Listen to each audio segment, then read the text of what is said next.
ದಮ್ ಇರೋದಕ್ಕೆ ನಾನು ಕರ್ನಾಟಕ ಪಾಲಿಟಿಕ್ಸ್ ಅಲ್ಲಿ ಜೀವನವಾಗಿದೆ. ಫೇಸ್ ಮಾಡೋ ದಮ್ ಇದ್ರೆ ಪಾಲಿಟಿಕ್ಸ್ ಬನ್ನಿ. ಬಿಜೆಪಿಲಿ ಯಾರು ರಾಜ್ಯಾಧ್ಯಕ್ಷರಾದ್ರೆ ಕಾಂಗ್ರೆಸ್ಗೆ ಲಾಭ ಜಾಸ್ತಿ? ಯಾರಾದರೂ ನಮಗೆ ಲಾಭನೇ, ಯಾಕೆಂದರೆ ಕೆಪಾಸಿಟಿ ಇರೋರು ಒಬ್ಬರು ಅಲ್ಲಿಲ್ಲ. ಈ IDET ಏನಾದ್ರು ಭಯ ಇದೆಯಾ ಸರ್? Welcome to IT and ED officers. ಅವ್ರು ಬಂದರೆ ಅವರು ಒಂದಿನ 2 ದಿನ ಇರ್ತಾರೆ, ಅವ್ರನ್ನೂ ಮೋಟಿವೇಟ್ ಮಾಡಿ ಕಳಿಸ್ತೀವಿ. ಮೊನ್ನೆ ಸಂಸದರು ನಾನು ಬೈತಾ ಇದ್ರು, SC ಮನೆಗಳಿಗೆ ಹೋಗಿ ಚಿತ್ರಾನ್ನ ಮಾಡಿಸ್ಕೊಂಡು ತಿಂತಾನೆ. ಸುದೀಪ್ ಸರ್ ನಡೆನೂ ನೋಡ್ತಾ ಇದ್ರೆ ನನಗೆ ಸುದೀಪ್ ಸರ್ ಆತ್ಮೀಯರು. ಸುದೀಪ್ ಸರ್ ದಯವಿಟ್ಟು ಬೇಜಾರಾಗ್ಬಿಡಿ, ನನ್ಗೆ ಅನ್ನಿಸ್ತಾ ಇರೋದು 100 ಕೋಟಿಗೆ ಲೋನ್ಗೆ ಅಪ್ಲೈ ಮಾಡಿದ್ದೆ. ಎಲಿಜಿಬಿಲಿಟಿ ಇನ್ನು ಸ್ವಲ್ಪ ಕಡಿಮೆ ಇತ್ತು, ಮ್ಯಾನೇಜರ್ನ ಮೋಟಿವೇಟ್ ಮಾಡಿದೆ, ಕೊಟ್ರು ಸರ್. ನನ್ನ ಮೋಟಿವೇಶನ್ ಪವರ್ ಅದು. ಸರ್, ಚಿಕ್ಕಬಳ್ಳಾಪುರಕ್ಕೆ ನೀವು ಆರಂಭದಲ್ಲಿ ಹೇಳಿದ್ರಿ ನಾನು ತಂದಿದ್ದೀನಿ ಅನುದಾನ ಅಂತ. ದಿ ನಂಬರ್ಸಲ್ಲಿ ಹೇಳೋದಾದರೆ ಎಷ್ಟು ಕೋಟಿ ಅನುದಾನ ನೀವು ಬಂದಮೇಲೆ ಬಂದಿದೆ? ಆ್ಯಂಡ್ ಎರಡನೇ ಪ್ರಶ್ನೆ ಅದಕ್ಕೆ ಆ್ಯಡ್ ಆನು, ನಿಮ್ಮ 2 ವರ್ಷ 4.5 ತಿಂಗಳಲ್ಲಿ ನಿಮ್ಮ ಸಿಗ್ನೇಚರ್ ವರ್ಕ್ ಏನು ಸರ್? ಸ್ಟೇಡಿಯಮ್ಮ? ಇಲ್ಲ, ಇಂಟರ್ನ್ಯಾಷನಲ್ ಫ್ಲವರ್ ಮಾರ್ಕೆಟ್ 140 crores ಸರ್ಕಾರನ ಒಪ್ಪಿಸಿದ್ದು. ಏರ್ಪೋರ್ಟ್ಗೆ ನಿಯರ್ ಕಟ್ತಾ ಇದ್ದೀನಿ, ಬಾರ್ಡರ್ ನಂದಿ ಕ್ರಾಸ್ ಅಂತಿದೆ, ಅಲ್ಲಿ ಕಟ್ತಾ ಇದ್ದೀನಿ. 10 ಎಕರೆ ಜಮೀನು, 1 ಎಕರೆ for your information 7 to 8 CR ಇದೆ ಅಲ್ಲಿ. ಅಂಥದ್ದು 10 ಎಕರೆ ಜಮೀನು ಆರ್ಟಿಕಲ್ಚರ್ ಇಂದ ತಗೊಂಡಿದ್ದೀನಿ, which is worth of 100 crores. ಆ ಜಮೀನು ಆರ್ಟಿಕಲ್ಚರ್ ಹತ್ರ ಇತ್ತು, ಅವ್ರಿಗೆ ಸರಿಸಮಾನವಾದ ಜಾಗನ ಬೇರೆ ಬೇರೆ ಕಡೆ ಕೊಟ್ಟು ಅದನ್ನ ಹ್ಯಾಂಡ್ ಓವರ್ ಮಾಡ್ಕೊಂಡ್ವಿ. 100 ಕೋಟಿ ವೆಚ್ಚದ ಲ್ಯಾಂಡನ್ನು ಅಕ್ವೈರ್ ಮಾಡ್ಕೊಂಡ್ವಿ ಆರ್ಟಿಕಲ್ಚರ್ದು. ಅಲ್ಲಿಗ 140 ಕೋಟಿಯಲ್ಲಿ ಪ್ಯೂರ್ ಗೌರ್ಮೆಂಟ್ ಇನ್ವೆಸ್ಟ್ಮೆಂಟಲ್ಲಿ ಕಟ್ತಿದ್ದೀವಿ. 240 crores ಇದು ಒಂದು. ಮತ್ತು ನಮ್ಮ ಸರ್ಕಾರ ಕೊಟ್ಟಿದ್ದು ಮೈನಾರಿಟಿ, SC ST, ವಿಶ್ವೇಶ್ವರಯ್ಯ ಜಲ ನಿಗಮ, ಇದರಿಂದ ಎಲ್ಲ ಸೇರಿಸಿದ್ರೆ ಒಂದು 300-400 ಕೋಟಿ. ಈಗ ಮತ್ತೆ ಇನ್ನೊಂದು 50 ಕೋಟಿ, ನಗರೋತ್ಥಾನದ್ದು ಒಂದು 45-50 ಕೋಟಿ, ಎಲ್ಲ ಸೇರೋರು ಒಂದು ಇದೆಲ್ಲ ಸೇರಿಕೊಂಡ್ರೆ ಒಂದು 600 to 700 crores ತೊಗೊಂಡೋಗಿ. Are you sure sir? Are you sure? Numbers are clear. ನಿಮಗೆ 50 ಕೋಟಿ ಈಗ ನಮಗೆ ಕೊಟ್ಟಿದ್ದಾರೆ, ಅದೊಂದೇ ಅಫಿಷಿಯಲ್ ಅನೌನ್ಸ್ಮೆಂಟ್ ಇಲ್ಲ ಅದಾಯಿತು. ನಿಮಗೆ ನಾವೀಗ ಮೈನಾರಿಟಿಯಿಂದೆಲ್ಲ 30-40 ಕೋಟಿ ಕೊಟ್ಟಿದ್ದಾರಲ್ಲ, ಆಲ್ರೆಡಿ ಕೆಲಸ ಸ್ಟಾರ್ಟ್ ಮಾಡಿದ್ದೀವಿ. ಚಿಕ್ಕಬಳ್ಳಾಪುರದಲ್ಲಿ ಸಾಧು ಮಠ ಪಕ್ಕ ಬಿಫೋರ್ ಗವರ್ಮೆಂಟ್ ಅಪ್ರೂವಲ್ಸ್. ಇಲ್ಲ ಸರ್, ಇಲ್ಲ. ನೀವು ಬೇಕಾದ್ರೆ ಹೂವಿನ ಮಾರುಕಟ್ಟೆ ಕೂಡ ಇಲ್ಲ, ಸುಧಾಕರ್ ಅವರ ಟೈಮಲ್ಲಿ ಅಪ್ರೂವಲ್ಗೆ ಬಂದು ನಿಂತಿದ್ದಂತ ಚರ್ಚೆಯಲ್ಲಿ ಇದ್ದಂತ ವಿಚಾರ. 140 ಅಪ್ರೂವ್ ಆಗಿರೋ ಲೆಟರ್ ಇದ್ರೆ ನನಗೆ ತೋರಿಸಿ. ಲ್ಯಾಂಡ್ ಎಲ್ಲಿ ಕೊಟ್ಟಿದ್ರು ಗೊತ್ತಾ? ಫ್ಲವರ್ ಮಾರ್ಕೆಟ್ಗೆ ಬೆಟ್ಟದ ಮೇಲೆ ಅಲಾಟ್ ಮಾಡಿದ್ರು, ಬೈಪಾಸ್ ಅಲ್ಲಿ. ಅಲ್ಲಿ ಬೆಟ್ಟದ ಮೇಲೆ ಹೆಂಗಿದೆ ಅಂದ್ರೆ ಹಿಂಗಿದೆ ಬೆಟ್ಟ, ಫಾರ್ ಯುವರ್ ಇನ್ಫಾರ್ಮೇಶನ್. ಬೆಟ್ಟದ ಮೇಲೆ ನೀವು ಕಟ್ಟಕ್ಕಾಗಲ್ಲ. ನಾವು ಅದನ್ನ ಏಕಾಏಕಿ ಕ್ಯಾನ್ಸಲ್ ಮಾಡಿದ್ವಿ. ನಾನು ಲ್ಯಾಂಡ್ ಅಲಾಟ್ಮೆಂಟು ನಾನು ಮಾಡಿಸಿದ್ದು, ಇದು ಪ್ರೂಫ್ ಇದೆ ನನ್ನ ಹತ್ರ. ನೀವು ನೋಡಿ, ಸಿಗ್ನೇಚರ್ಸ್ ಎಲ್ಲ ನಿಮಗೆ ವಾಟ್ಸಪ್ ಕಳಿಸ್ತೀನಿ. ಇದು ನಂದಿಯಲ್ಲಿ ಬಂದ ಕ್ಯಾಬಿನೆಟ್ ಅಲ್ಲಿ ನಾನು ಅನೌನ್ಸ್ ಮಾಡಿಸಿದ್ದು. ಇಲ್ಲೇನಾಯ್ತು, ಬಡ್ಜೆಟ್ ಅಲ್ಲಿ 140 crores ಪಬ್ಲಿಕ್ ಪ್ರೈವೇಟ್ ಪಾರ್ಟ್ನರ್ಶಿಪ್ ಅಂದ್ರು. ನಾನು ಅದನ್ನ ನಂದಿಯಾಗಿ ಬಂದಾಗ ಕಂಪ್ಲೀಟ್ ಪಬ್ಲಿಕ್ ಅಲ್ಲೇ ಅನೌನ್ಸ್ ಮಾಡಿಸ್ತೇನೆ. ಅದಕ್ಕೆ ಡಾಕ್ಯುಮೆಂಟ್ಸ್ ಇದೆ ನಿಮ್ಮ ಹತ್ರ ಕಂಪ್ಲೀಟ್. ಈಗ ನೀವು ವೆರಿ ಸಿಂಪಲ್, ನಾನು ತಗೊಂಡಿರೋ ಲ್ಯಾಂಡು ನನ್ನ ಸರ್ಕಾರದಲ್ಲಿ ನನ್ನ ಮಿನಿಸ್ಟರ್ ಹತ್ರ ನಾನು ಸೈನ್ ಹಾಕ್ಸಿದ್ದು, ಈ ಅನುದಾನ ಬಂದಿದ್ದು ಎಲ್ಲ ಪ್ರೂಫ್ ಇದೆ. ಈ ವಿಚಾರವಾಗಿ ನೀವು ಸಂಸದರನ್ನ ಚಾಲೆಂಜ್ ಮಾಡಿ, ಡಾಕ್ಯುಮೆಂಟ್ಸ್ ರಿಲೀಸ್ ಮಾಡಕ್ಕೆ ಹೇಳಿ. ಈಗ ನಾನು ಧೈರ್ಯ ಇಲ್ಲ ಅಂದ್ರೆ ಓಪನ್ ಆಗಿ ಒಪ್ಕೊಳಕ್ಕಾಗಲ್ಲ. ಅವ್ರು ಅಲಾಟ್ ಮಾಡಿದ್ದ ಲ್ಯಾಂಡು ಬೆಟ್ಟದ ಮೇಲೆ ಇತ್ತು, ಆ ಲ್ಯಾಂಡು ಸ್ಯೂಟಬಲ್ ಅಲ್ಲ. ಚರ್ಚೆಯಲ್ಲಿ ಇತ್ತು, ಅಲ್ಲಲ್ಲ, ಸ್ಯೂಟಬಲ್ ಅಲ್ಲ.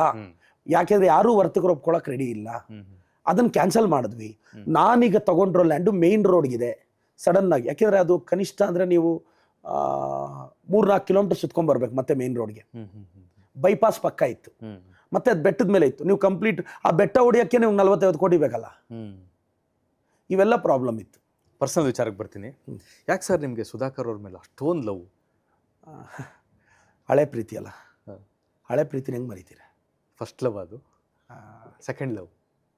ನೀವು ಒಂದು ಇಂಟರ್ವ್ಯೂ ಹೇಳಿದ್ದೆ, ನಮ್ಮ ಅಮ್ಮನೇ ನಂಗೆ ಫಸ್ಟ್ ಲವ್ ಅಂತ. ನನ್ನ ಫಸ್ಟ್ ಲವ್ ನಮ್ಮ ತಾಯಿ.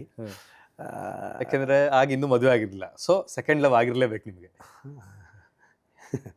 ಅಲ್ಲ, ಸುಧಾಕರ್ ಅವರು ನಮ್ಮೂರವರು, ನಿಮಗಿದೊಂದು ಮಾಹಿತಿ ಇರಲಿ. 2013 ಅವರು ಟಿಕೆಟ್ ತಂದಾಗ ನಮ್ಮೂರಿನ ಹುಡುಗ ಟಿಕೆಟ್ ತಂದಿದ್ದಾನೆ ಅಂತ ಊರೆಲ್ಲ ಸಪೋರ್ಟ್ ಮಾಡಿದ್ವಿ. ಒಂದು ಊರಿಗೆ MLA ಟಿಕೆಟ್ ಬರುತ್ತೆ ಅಂದರೆ ಪ್ರೌಡ್ ವಿಚಾರ ಅಲ್ಲ. ಆದರೆ ಅವ್ರು 10 ವರ್ಷ MLA ಆಗಿದ್ರಲ್ಲ, ನಮ್ಮೂರಿಗೊಂದು ರೋಡ್ ಹಾಕ್ಸ್ಲಿಲ್ಲ, ಹಾಳಾಗಿತ್ತು. ನಾನು MLA ಆದಮೇಲೆ 5 ಕೋಟಿ ವೆಚ್ಚದಲ್ಲಿ ರೋಡ್ ಹಾಕಿದ್ದೀನಿ. ಇನ್ನೇನೊಂದು 3-4 ದಿನದಲ್ಲಿ ಕಂಪ್ಲೀಟ್ ಆಗ್ಬೋದು. ಈಗೇನು ಟಾರ್ ಆಗ್ತಾ ಇದ್ದಾರೆ. ಯಾಕೆ ಸ್ವಂತ ಊರಿಗೊಂದು ರೋಡ್ ಹಾಕ್ಸಲ್ವಾ? 10 ವರ್ಷ ತಾನೇ MLA, ರೋಡ್ ಹಾಕ್ಸೋಕ್ಕಾಗಲಿಲ್ವಾ? ಪ್ರೀತಿ ಇರ್ಬೇಕು ತಾನೇ ಊರ ಮೇಲೆ. ನಮ್ಮೂರಿಗೆ ನಾನು 10 ಕೋಟಿ ಅನುದಾನ ಹಾಕಿದ್ದೀನಿ. ಈಗ ನಮ್ಮೂರು ಶಾಲೆಗೆ 50 ಕೋಟಿ ಕೊಟ್ಟಿದ್ದಾರಲ್ಲ, ನಮ್ಮೂರು ಶಾಲೆಗೆ 1 ಕೋಟಿ ರೂಪಾಯಿ ಬರೀ ಬೇಸಿಕ್ ಫೆಸಿಲಿಟೀಸ್ಗೆ ಹಾಕ್ಕೊಂಡಿದ್ದೀನಿ. ಮಾಡಬೇಕಲ್ಲ ಸರ್, ನಮ್ಮೂರು ಶಾಲೆ, ನಮ್ಮೂರು ರಸ್ತೆ, ನಮ್ಮೂರು ಜನ ಅಟ್ಯಾಚ್ಮೆಂಟ್ ಇರಬೇಕಲ್ಲ.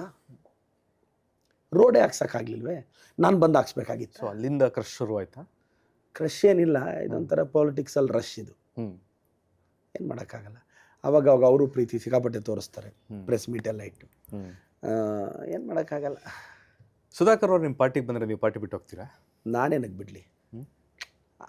ಸಪೋಸ್ ಆತನ ಬಂದರೆ ಆತನ ಪಾಡ್ಗೆ ಆತನ ಇರ್ತಾನೆ, ನನಗೆ ಗೌರವ ನನಗಿರುತ್ತೆ. ಹೆಂಗೆ ಬರ್ತಾನೆ ಸರ್? ಇಲ್ಲಿ ಗೌರವ ಕೊಡೋರು ಯಾರು ಆತನಿಗೆ ಅಲ್ವಾ? ಅಲ್ಲಾದರೂ ಸ್ವಲ್ಪ ಗೌರವ ಇದೆಯೇನೋ? ಇಲ್ಲ, ಅದು ಇರಲ್ಲ. ನಾನಿರೋದೇ ಕಾಂಗ್ರೆಸ್ಸಲ್ಲಿ. ಬಿಡಿ, ಅಷ್ಟಕ್ಕೂ ಆತನ ಬಂದರೆ ನಾನು ಮಿನಿಸ್ಟರ್ ಆಗಿರ್ತೀನಿ, ನನ್ನ ಹತ್ರ ಸಿಗ್ನೇಚರ್ಸ್ಗೆ ಏನಾದಕ್ಕೂ ಬರಲಿ, ಹಾಕ್ಕೊಡ್ತೀನಿ, ಕೆಲಸ ಮಾಡ್ಕೊಡ್ತೀನಿ. ಸುಧಾಕರ್ ಅವ್ರ ತಾಯಿ ಹೆಸರಲ್ಲಿ ಒಂದು ಆಸ್ಪತ್ರೆ ಕಟ್ಟಿಸ್ತೀನಿ ಅಂತ ಹೇಳಿದ್ರಿ. ಆಸ್ಪತ್ರೆ ಅಲ್ಲ, ಶಾಂತಮ್ಮನವರು ನನ್ನ ತಾಯಿ ಎಷ್ಟೆಷ್ಟು ಸಂಸದ ಸುಧಾಕರ್ ಅವ್ರ ತಾಯಿ, ನಮ್ಮೂರಿನ ಹೆಣ್ಣು ಮಗಳು. ನಮಗೆಲ್ಲ ಅನ್ನ ಇಟ್ಟಿದ್ದಾಳೆ, ಅಮ್ಮ ಅನ್ನ ಇಟ್ಟಿದ್ದಾಳೆ. ನಮ್ಮೂರಲ್ಲಿ ನನ್ನ ಅಜ್ಜಿನೂ ರತ್ನಮ್ಮನವರು ಸುಧಾಕರ್ ಅವ್ರಿಗೆ ಎಷ್ಟೋ ಸಲ ಅನ್ನ ಇಟ್ಟಿದ್ದಾರೆ.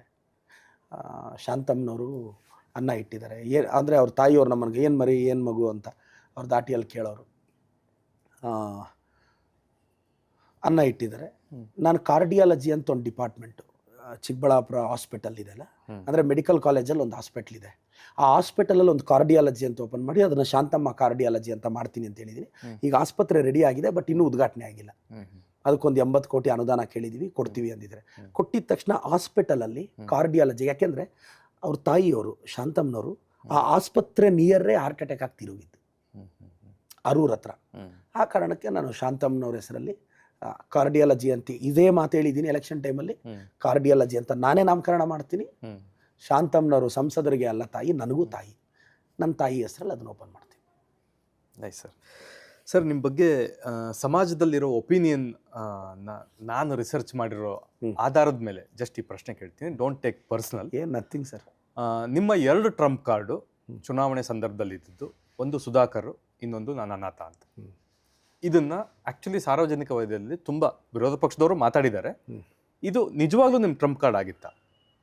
ಇಲ್ಲ ಸರ್, ನಾನು ಅಂದರೆ ನಿಮಗೊಂದು ಗೊತ್ತಿರಲಿ ಸರ್, ನಾನು ಹೆಂಗೆ ಗೆದ್ದೆ ಅಂತ ನಿಮಗೊಂದು ಇಂಟರ್ನಲ್ ಸೀಕ್ರೆಟ್ ಹೇಳ್ತೀನಿ. ಇದು ಸ್ಟೇಟ್ ಅವ್ರಿಗೆ ಗೊತ್ತಾಗಬೇಕು ಸರ್. ನಾನು 25 ಡೇಸಲ್ಲಿ ಹೋಗಿ ನನಗೆ ಸಡನ್ನಾಗಿ ರೀಚ್ ಸಿಗಬೇಕು ಅಂದರೆ ಸರ್, ಪ್ರತಿ 4 ಮನೆಯಲ್ಲಿ ಒಂದು ಮನೆಯಲ್ಲಿ ನನ್ನ ಪಾಠ ಅಥವಾ ನನ್ನ ಮೋಟಿವೇಶನ್ ಕೇಳಿರೋ ಸ್ಟೂಡೆಂಟ್ ಇದ್ದ.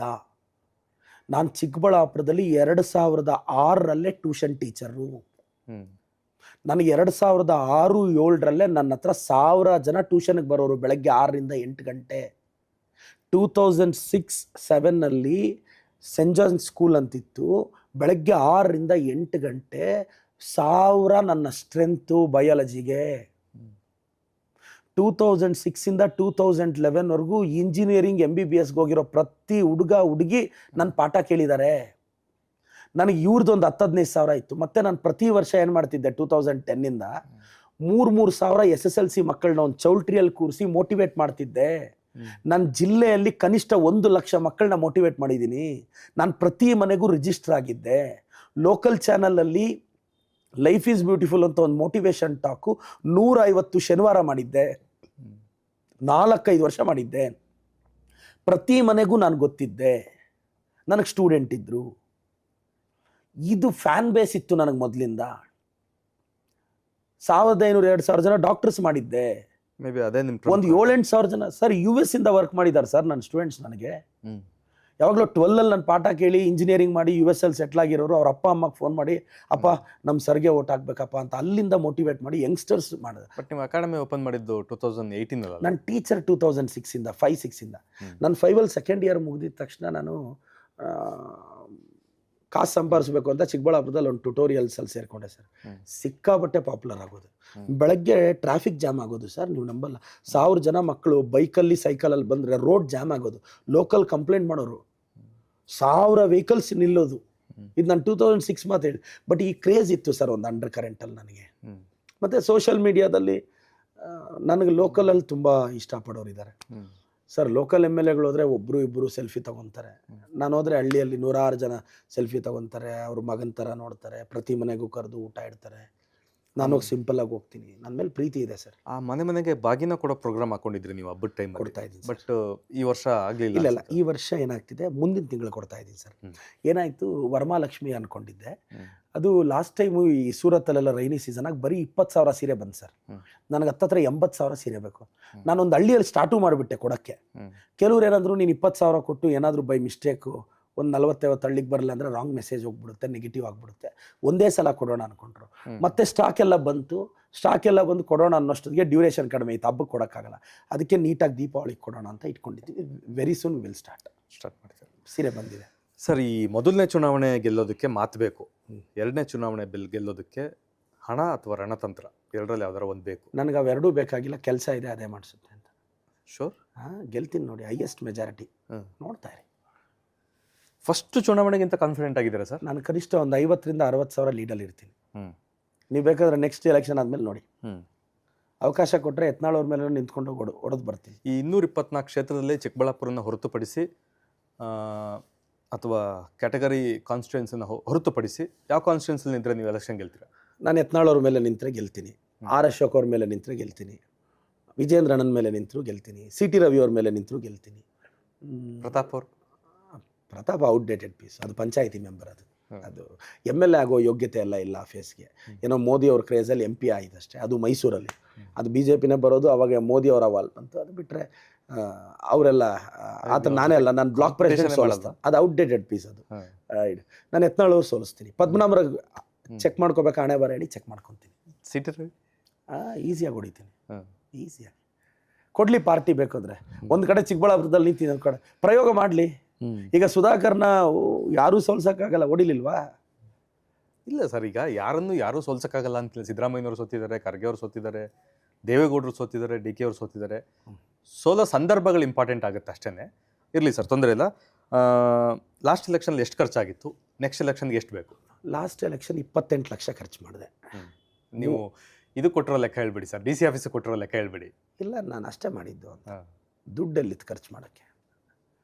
28 ಲಕ್ಷ. DC ಆಫೀಸ್ಗೆ ಎಲ್ಲರೂ ಇದೇ ಲೆಕ್ಕ ಕೊಡೋದು? ಇಲ್ಲ, ನಾನು 30 ಲಕ್ಷ ಇತ್ತು ಲಿಮಿಟ್. ಸರ್, ಒಂದು ಮೂರು ಜನರಲ್ ಎಲೆಕ್ಷನ್, ವಿಧಾನಸಭೆ ಎಲೆಕ್ಷನ್ 3 ನೋಡಿದ್ದೀನಿ, MP ಎಲೆಕ್ಷನ್ 3 ನೋಡಿದ್ದೀನಿ. ಎಲ್ಲ MLA MPಗಳು ಇದೇ ಲೆಕ್ಕ ಕೊಡೋದು? ಇಲ್ಲ, ನಾನು ನಿಜ ಲೆಕ್ಕ ಕೊಟ್ಟಿರೋದು. ಈಗ ನನ್ನ ಹತ್ರ ದುಡ್ಡೆಲ್ಲಿ ಕೇಳಿ, ನೀವು ಲೋಕಲಲ್ಲಿ ಕೇಳಿ. ಪ್ರದೀಪ್ ಅವ್ರು ಏನಾದ್ರು ದುಡ್ಡು ಕೊಟ್ರೆ, ಇನ್ನು ಕೆಲವರು ಬೈಕೊಂಡ್ರು, ₹1 ಕೊಡಲಿಲ್ಲ ಅವ್ನು MLA ಆಗೋದಾ ಅಂತಾರೆ. ಇದೇ ನನ್ನ ಮೇಲೆ ಇರೋ. ಬಟ್ ಸಂಸದರು ತುಂಬ ಖರ್ಚು ಮಾಡಿದ್ದಾರೆ, ಅಂದರೆ ಆವತ್ತು ಎಲೆಕ್ಷನ್ ಇತ್ತು. ನಾನಂತೂ 28 ಲಕ್ಷನೇ ಖರ್ಚು. ಇದು ಜಿನೇನ್ ಆನ್ಸರ್. ನೆಕ್ಸ್ಟ್ ಎಲೆಕ್ಷನ್ನು ಅದೇ 30 ಲಕ್ಷ ಇದೆ, ಇನ್ನೊಂದು ಲಕ್ಷ ಜಾಸ್ತಿ ಮಾಡ್ಕೋತೀರಾ? ಅದೇ 30 ಲಕ್ಷದೊಳಗೆ ಖರ್ಚು ಮಾಡ್ತೀನಿ. ಸರ್, ನಿಮಗೆ ಅತಿಯಾದ ಪ್ರಚಾರದ ಹುಚ್ಚಿದೆ ಅಂತ BJPಯವರು, JDS ಅವರೆಲ್ಲ ಆರೋಪ ಮಾಡ್ತಾರೆ. ಅದು ಪ್ರಚಾರದ ಹುಚ್ಚಲ್ಲ ಸರ್. ನನ್ನ ಬಗ್ಗೆ ನಾನು ಹೇಳ್ಕೊಳ್ಳಿಲ್ಲ ಅಂದರೆ ಇನ್ಯಾರು ಹೇಳ್ತಾರೆ? ಇನ್ಯಾವನು ಹೇಳ್ತಾನೆ? ನಾನು ಕಷ್ಟಪಟ್ಟು ಸ್ಟ್ರಗಲ್ ಮಾಡಿ 40 ವರ್ಷ ಜೀವನದಲ್ಲಿ ಮೇಲೆ ಬಂದಿದ್ದೀನಿ. ನೀವು ಗೆದ್ದು ಬಿಟ್ಟು ಎಲೆ ಮರೆ ಕಾಯ್ತಾರ ಅಂದರೆ ಇವ್ರ ಥರ ಒಬೇರಾಯನ ಕಾಲದಲ್ಲಿ ಜೀವನ ಮಾಡೋಕ್ಕಾಗತ್ತೆ? ನಾನು ಇದು ಗುರು ಅಂತ ಸ್ಟೇಟಿಗೆ ನಾನೇ ಹೇಳಲಿಲ್ಲ ಅಂದರೆ ನೀವು ಹೆಂಗೆ ಹೇಳ್ತೀರಾ? ಬಟ್ ನಿಮ್ಮ ಬಗ್ಗೆ ಟ್ರೋಲ್ ಪೇಜ್ಗಳು ದುಡ್ಡೇ ಇಸ್ಕೊಳ್ದೆ ಪ್ರಚಾರ ಮಾಡ್ತಾರಲ್ಲ. ಅಲ್ಲ, ಅವರು ಮಾಡಬೇಕಂತ. ಇನ್ನು ಅವ್ರಿಗೆ ಏನಾಗಿದೆ? ಯಾರೋ ಮೊನ್ನೆ ಒಬ್ಬ ನನ್ನ ಫ್ರೆಂಡ್ ಹೇಳ್ತಿದ್ದ, ಅವನೇವನೋ ಕಾಮೆಂಟಲ್ಲಿ ಹಾಕಿದ್ದಂತೆ, ಈ ನನ್ನ ಮಗನ ಎಷ್ಟು ಸಲ ಬೈದರೂ ಮಾನ ಮರ್ಯಾದೆ ಇಲ್ಲ, ಇನ್ನೆಷ್ಟು ಬೈಯೋದು ಅಂತ. ಅವ್ರು ಯಾರೋ ಹಾಕಿದ್ರು ಅಂತ. ಏನಣ್ಣ ಹಂಗೆ? ಅವ್ರೇನು ಅಂದರೆ ನಾನು ಎಲ್ಲಾದರೂ ಡಿಸ್ಟರ್ಬ್ ಆಗ್ತೀನ? ನೆವರ್. ಸರ್, PR ವರ್ಕ್ ಏನಾರು ನಡೆದಿದೆಯಾ ನಿಮ್ಮ ಪಾಪ್ಯುಲಾರಿಟಿ ಹಿಂದೆ? ಇನ್ನು ಪಾಪ್ಯುಲರ್ ಮಾಡೋಕ್ಕೆ ನಡೀತಾ ಇರ್ಬೋದು sir. Great leaders, mass leaders ಹುಟ್ಟೋದೆ ಹಂಗೆ ಸರ್. ನನಗೆ ಕ್ಲಾರಿಟಿ ಇದೆ ಪಾಲಿಟಿಕ್ಸಲ್ಲಿ ಹೆಂಗೆ ಬೆಳಿಬೇಕು ಅಂತ. ನಾನು ಬೆಳಿತೀನಿ. BJP IT ಸೆಲ್ ಎಲ್ಲ ನನ್ನ ಮೇಲೆ ಫೋಕಸ್ ಮಾಡಿದೆ. ಅವ್ರು IT ಸೆಲ್ ಅವ್ರಿಗೆ ಉದ್ಯೋಗ ಕೊಟ್ಟಿದ್ದೀನಿ ನಾನು. BJP IT ಸೆಲ್ಲಲ್ಲಿ ಒಂದು 50 ಜನ ಕೆಲಸ ಮಾಡ್ತಿದ್ದಾರೆ. ನನಗೂ ಥ್ಯಾಂಕ್ಸ್ ಹೇಳ್ಬೇಕು ಅವರು. ನಾನು ಇಲ್ಲ ಅಂದರೆ ಅವ್ರಲ್ಲಿ ಅಲ್ಲೊಂದು 10-15 ಜನ ಕೆಲಸ ಹೊರಟೋಗೋದು. ಸರ್, ಈ ಕಾಂಟ್ರವರ್ಸಿಗಳಾದಾಗ ಅಥವಾ ಟ್ರೋಲ್ಗಳಾದಾಗ ಹೈಕಮಾಂಡಿಂದ ಫೋನ್ಗಿದ್ದು ಮಾಡ್ತಾರಾ ಸರ್? ಫೋನ್ ಮಾಡಿದ್ರೆ ಏನು ಹೇಳ್ತೀರಾ? ಇಲ್ಲ ಸರ್, ಯಾರೂ ಕೇಳಿಲ್ಲ. ನಾನು ಕಾಂಟ್ರವರ್ಸಿ ನಮ್ಮ ಪಕ್ಷಕ್ಕೆ ಮುಜುಗರ ಆಗೋ ಕೆಲಸ ಯಾವತ್ತೂ ಮಾಡಿಲ್ಲ ತಾನೆ. BJP ಅವ್ರನ್ನ ಬೈತೀನಿ, ಬಾಯಿಗೆ ಬಂದಂಗೆ ಬೈತೀನಿ. ಅದರಲ್ಲಿ ಏನು ತೊಂದರೆ ಆಗಲ್ಲ? ಏನೂ ಆಗಲ್ಲ ಸರ್. ಸ್ವಲ್ಪ ಮಾತು ಕಡಿಮೆ ಆಗಿದೆ ಇತ್ತೀಚೆಗೆ, ಒಂದು 5-6 ತಿಂಗಳಿಂದ. ಅದಕ್ಕೆ ನಿಮ್ಮ ಹೆಂಡತಿ ಕಾರಣನ ಅಥವಾ ಹೈಕಮಾಂಡ್ ಕಾರಣನ? ನಾನೇ ಕಾರಣ ಅಂತ. ನಾನು ಮಾತು ಕಡಿಮೆ ಮಾಡಿಲ್ಲ. ಸ್ವಲ್ಪ ಈಗ ನಾನು ಅಕಾಡೆಮಿಕ್ಸು, ಸ್ವಲ್ಪ ಸಿಲೆಬಸ್ ಇತ್ತು, ಸ್ವಲ್ಪ ನಮ್ಮ ಸ್ಟೂಡೆಂಟ್ಸ್ದು ಅಡ್ಮಿಷನ್ಸ್ ಇತ್ತು. ಆ ಬ್ಯುಸಿಯಲ್ಲಿದ್ದೆ, ಸ್ವಲ್ಪ ಮೀಡಿಯಾ ಮುಂದೆ ಬರಲ್ಲ. ಈಗ ಮತ್ತೆ ಒಂದು ವಾರದಿಂದ ಚಾಲ್ತಿಯಲ್ಲಿದ್ದೀನಲ್ಲ, ಮತ್ತೆ ಕೋತಿಗಳನ್ನ ಕಾಡಂದಿಗಳನ್ನೆಲ್ಲ ಓಡಿಸೋ ಕೆಲಸ ಮತ್ತೆ ಸ್ಟಾರ್ಟ್ ಮಾಡಿದ್ದೀನಿ. ಸರ್, ಪುಸ್ತಕ ಬರಿತಾ ಇದ್ದೀರಾ ಅಂತ ಗೊತ್ತಾಯ್ತು. ಆಲ್ರೆಡಿ ಒಂದು ಬರ್ದಿದ್ದೀರಾ? ಆಲ್ರೆಡಿ 100 ಜನ್ಮಕ್ಕೂ ಅಂತ ಬರೆದೆ ಒಂದು. ತರಿಸ್ತೀನಿ ನಮ್ಮ ಹುಡುಗನ. ಮತ್ತೆ ಈಗೊಂದು ಫೆಬ್ರವರಿ ನಾನು ಪರಿಶ್ರಮ ಅಂತ ಒಂದು ರಿಲೀಸ್ ಮಾಡಿದ್ದೆ. ಒಂದು ನಿಮಿಷ. ಭರದ್ವಾಜ್, ಒಂದು ಬುಕ್ ತಗೊಳ್ಳಿ ಅಲ್ಲಿ ನಂದು, 100 ಜನ್ಮಕ್ಕೂ ಅಂತ. ಭಾಳ ಬ್ಯೂಟಿಫುಲ್ ಬುಕ್ಕು. ಲವ್ ಬಗ್ಗೆ ಬರೆದಿದ್ದೀನಿ. ನೀವು ಓದಿ ಫ್ರೀ ಆದಾಗ. ಖಂಡಿತ ಸರ್. 100 ಜನ್ಮಕ್ಕೂ ಈಗ ಫೆಬ್ರವರಿ 8ಕ್ಕೆ ನನ್ನ ಬರ್ತ್ಡೇಗೆ ಒಂದು ಬುಕ್ ರಿಲೀಸ್ ಮಾಡ್ತಾ ಇದ್ದೀನಿ, ಸ್ಟಾರ್ಟ್ ಮಾಡಿದ್ದೀನಿ. ಟೈಟ್ಲ್ ಏನು ಗೊತ್ತಾ? ಯಾವನ್ನೇನು ಅನ್ಕೊಂಡ್ರೆ ಏನು.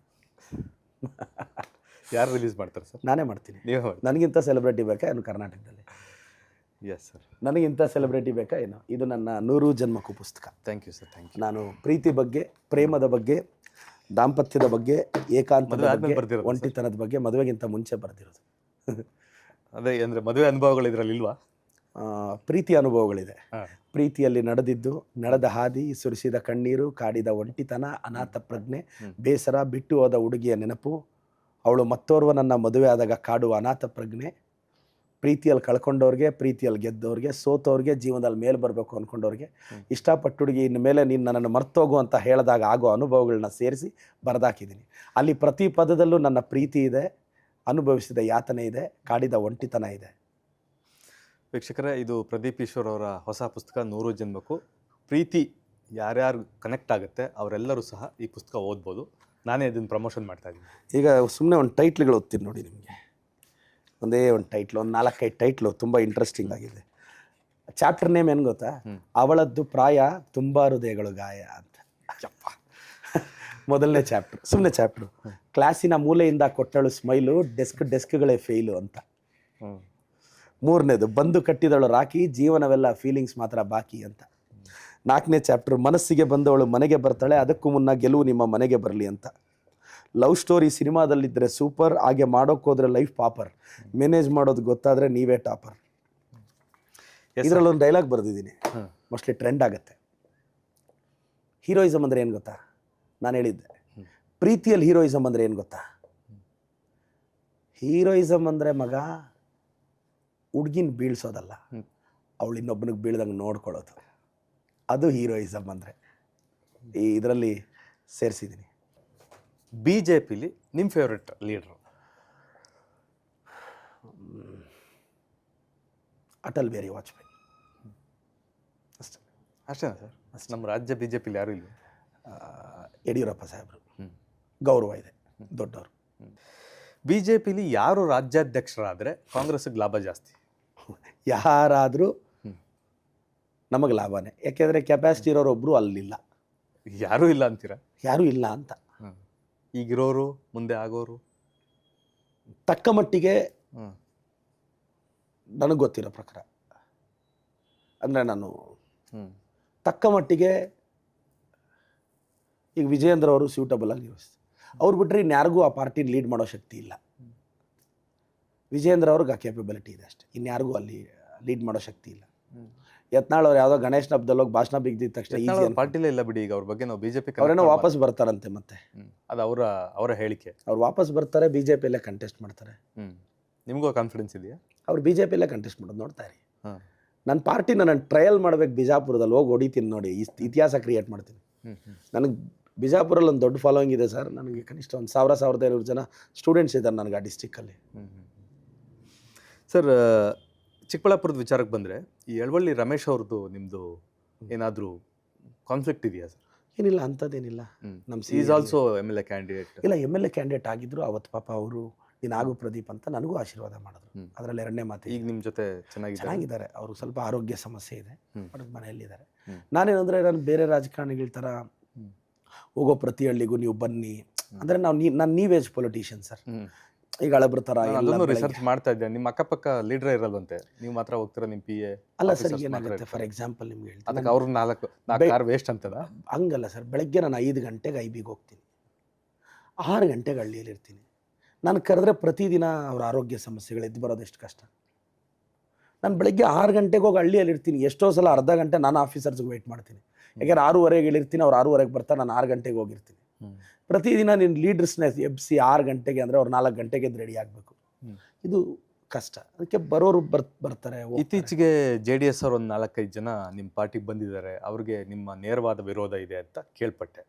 ತಪ್ಪೇನಿದೆ? ಈಗ ಆಂತರಿಕವಾಗಿ ವಿರೋಧ ಇರುತ್ತೆ. ವಿಜೇಂದ್ರ ಅವ್ರಿಗಿಲ್ವಾ ಏನು? ಯತ್ನಾಳ್ ಅವ್ರಿಗಿಲ್ವಾ ಏನು? ನಮ್ಮ DK ಸಾಹೇಬ್ರಿಗಿಲ್ವಾ? ಸಿದ್ದರಾಮಯ್ಯ ಸಾಹೇಬ್ರಿಗಿಲ್ವಾ? ನನಗಿಲ್ವಾ? ಎಲ್ರಿಗೂ ಇರುತ್ತೆ. ಸೊ ಅದು ಅಲ್ಲಿಗೆ ಮಾತ್ರ ಸೀಮಿತನಾ? ಅಲ್ಲಿಗೆ ಸೀಮಿತ. ಅದು ಏನೋ ಅವ್ರು ಕೇಳಿರ್ತಾರೆ, ನಾವು ಕೊಟ್ಟಿರಲ್ಲ, ಬೇಜಾರಾಗಿರ್ತಾರೆ.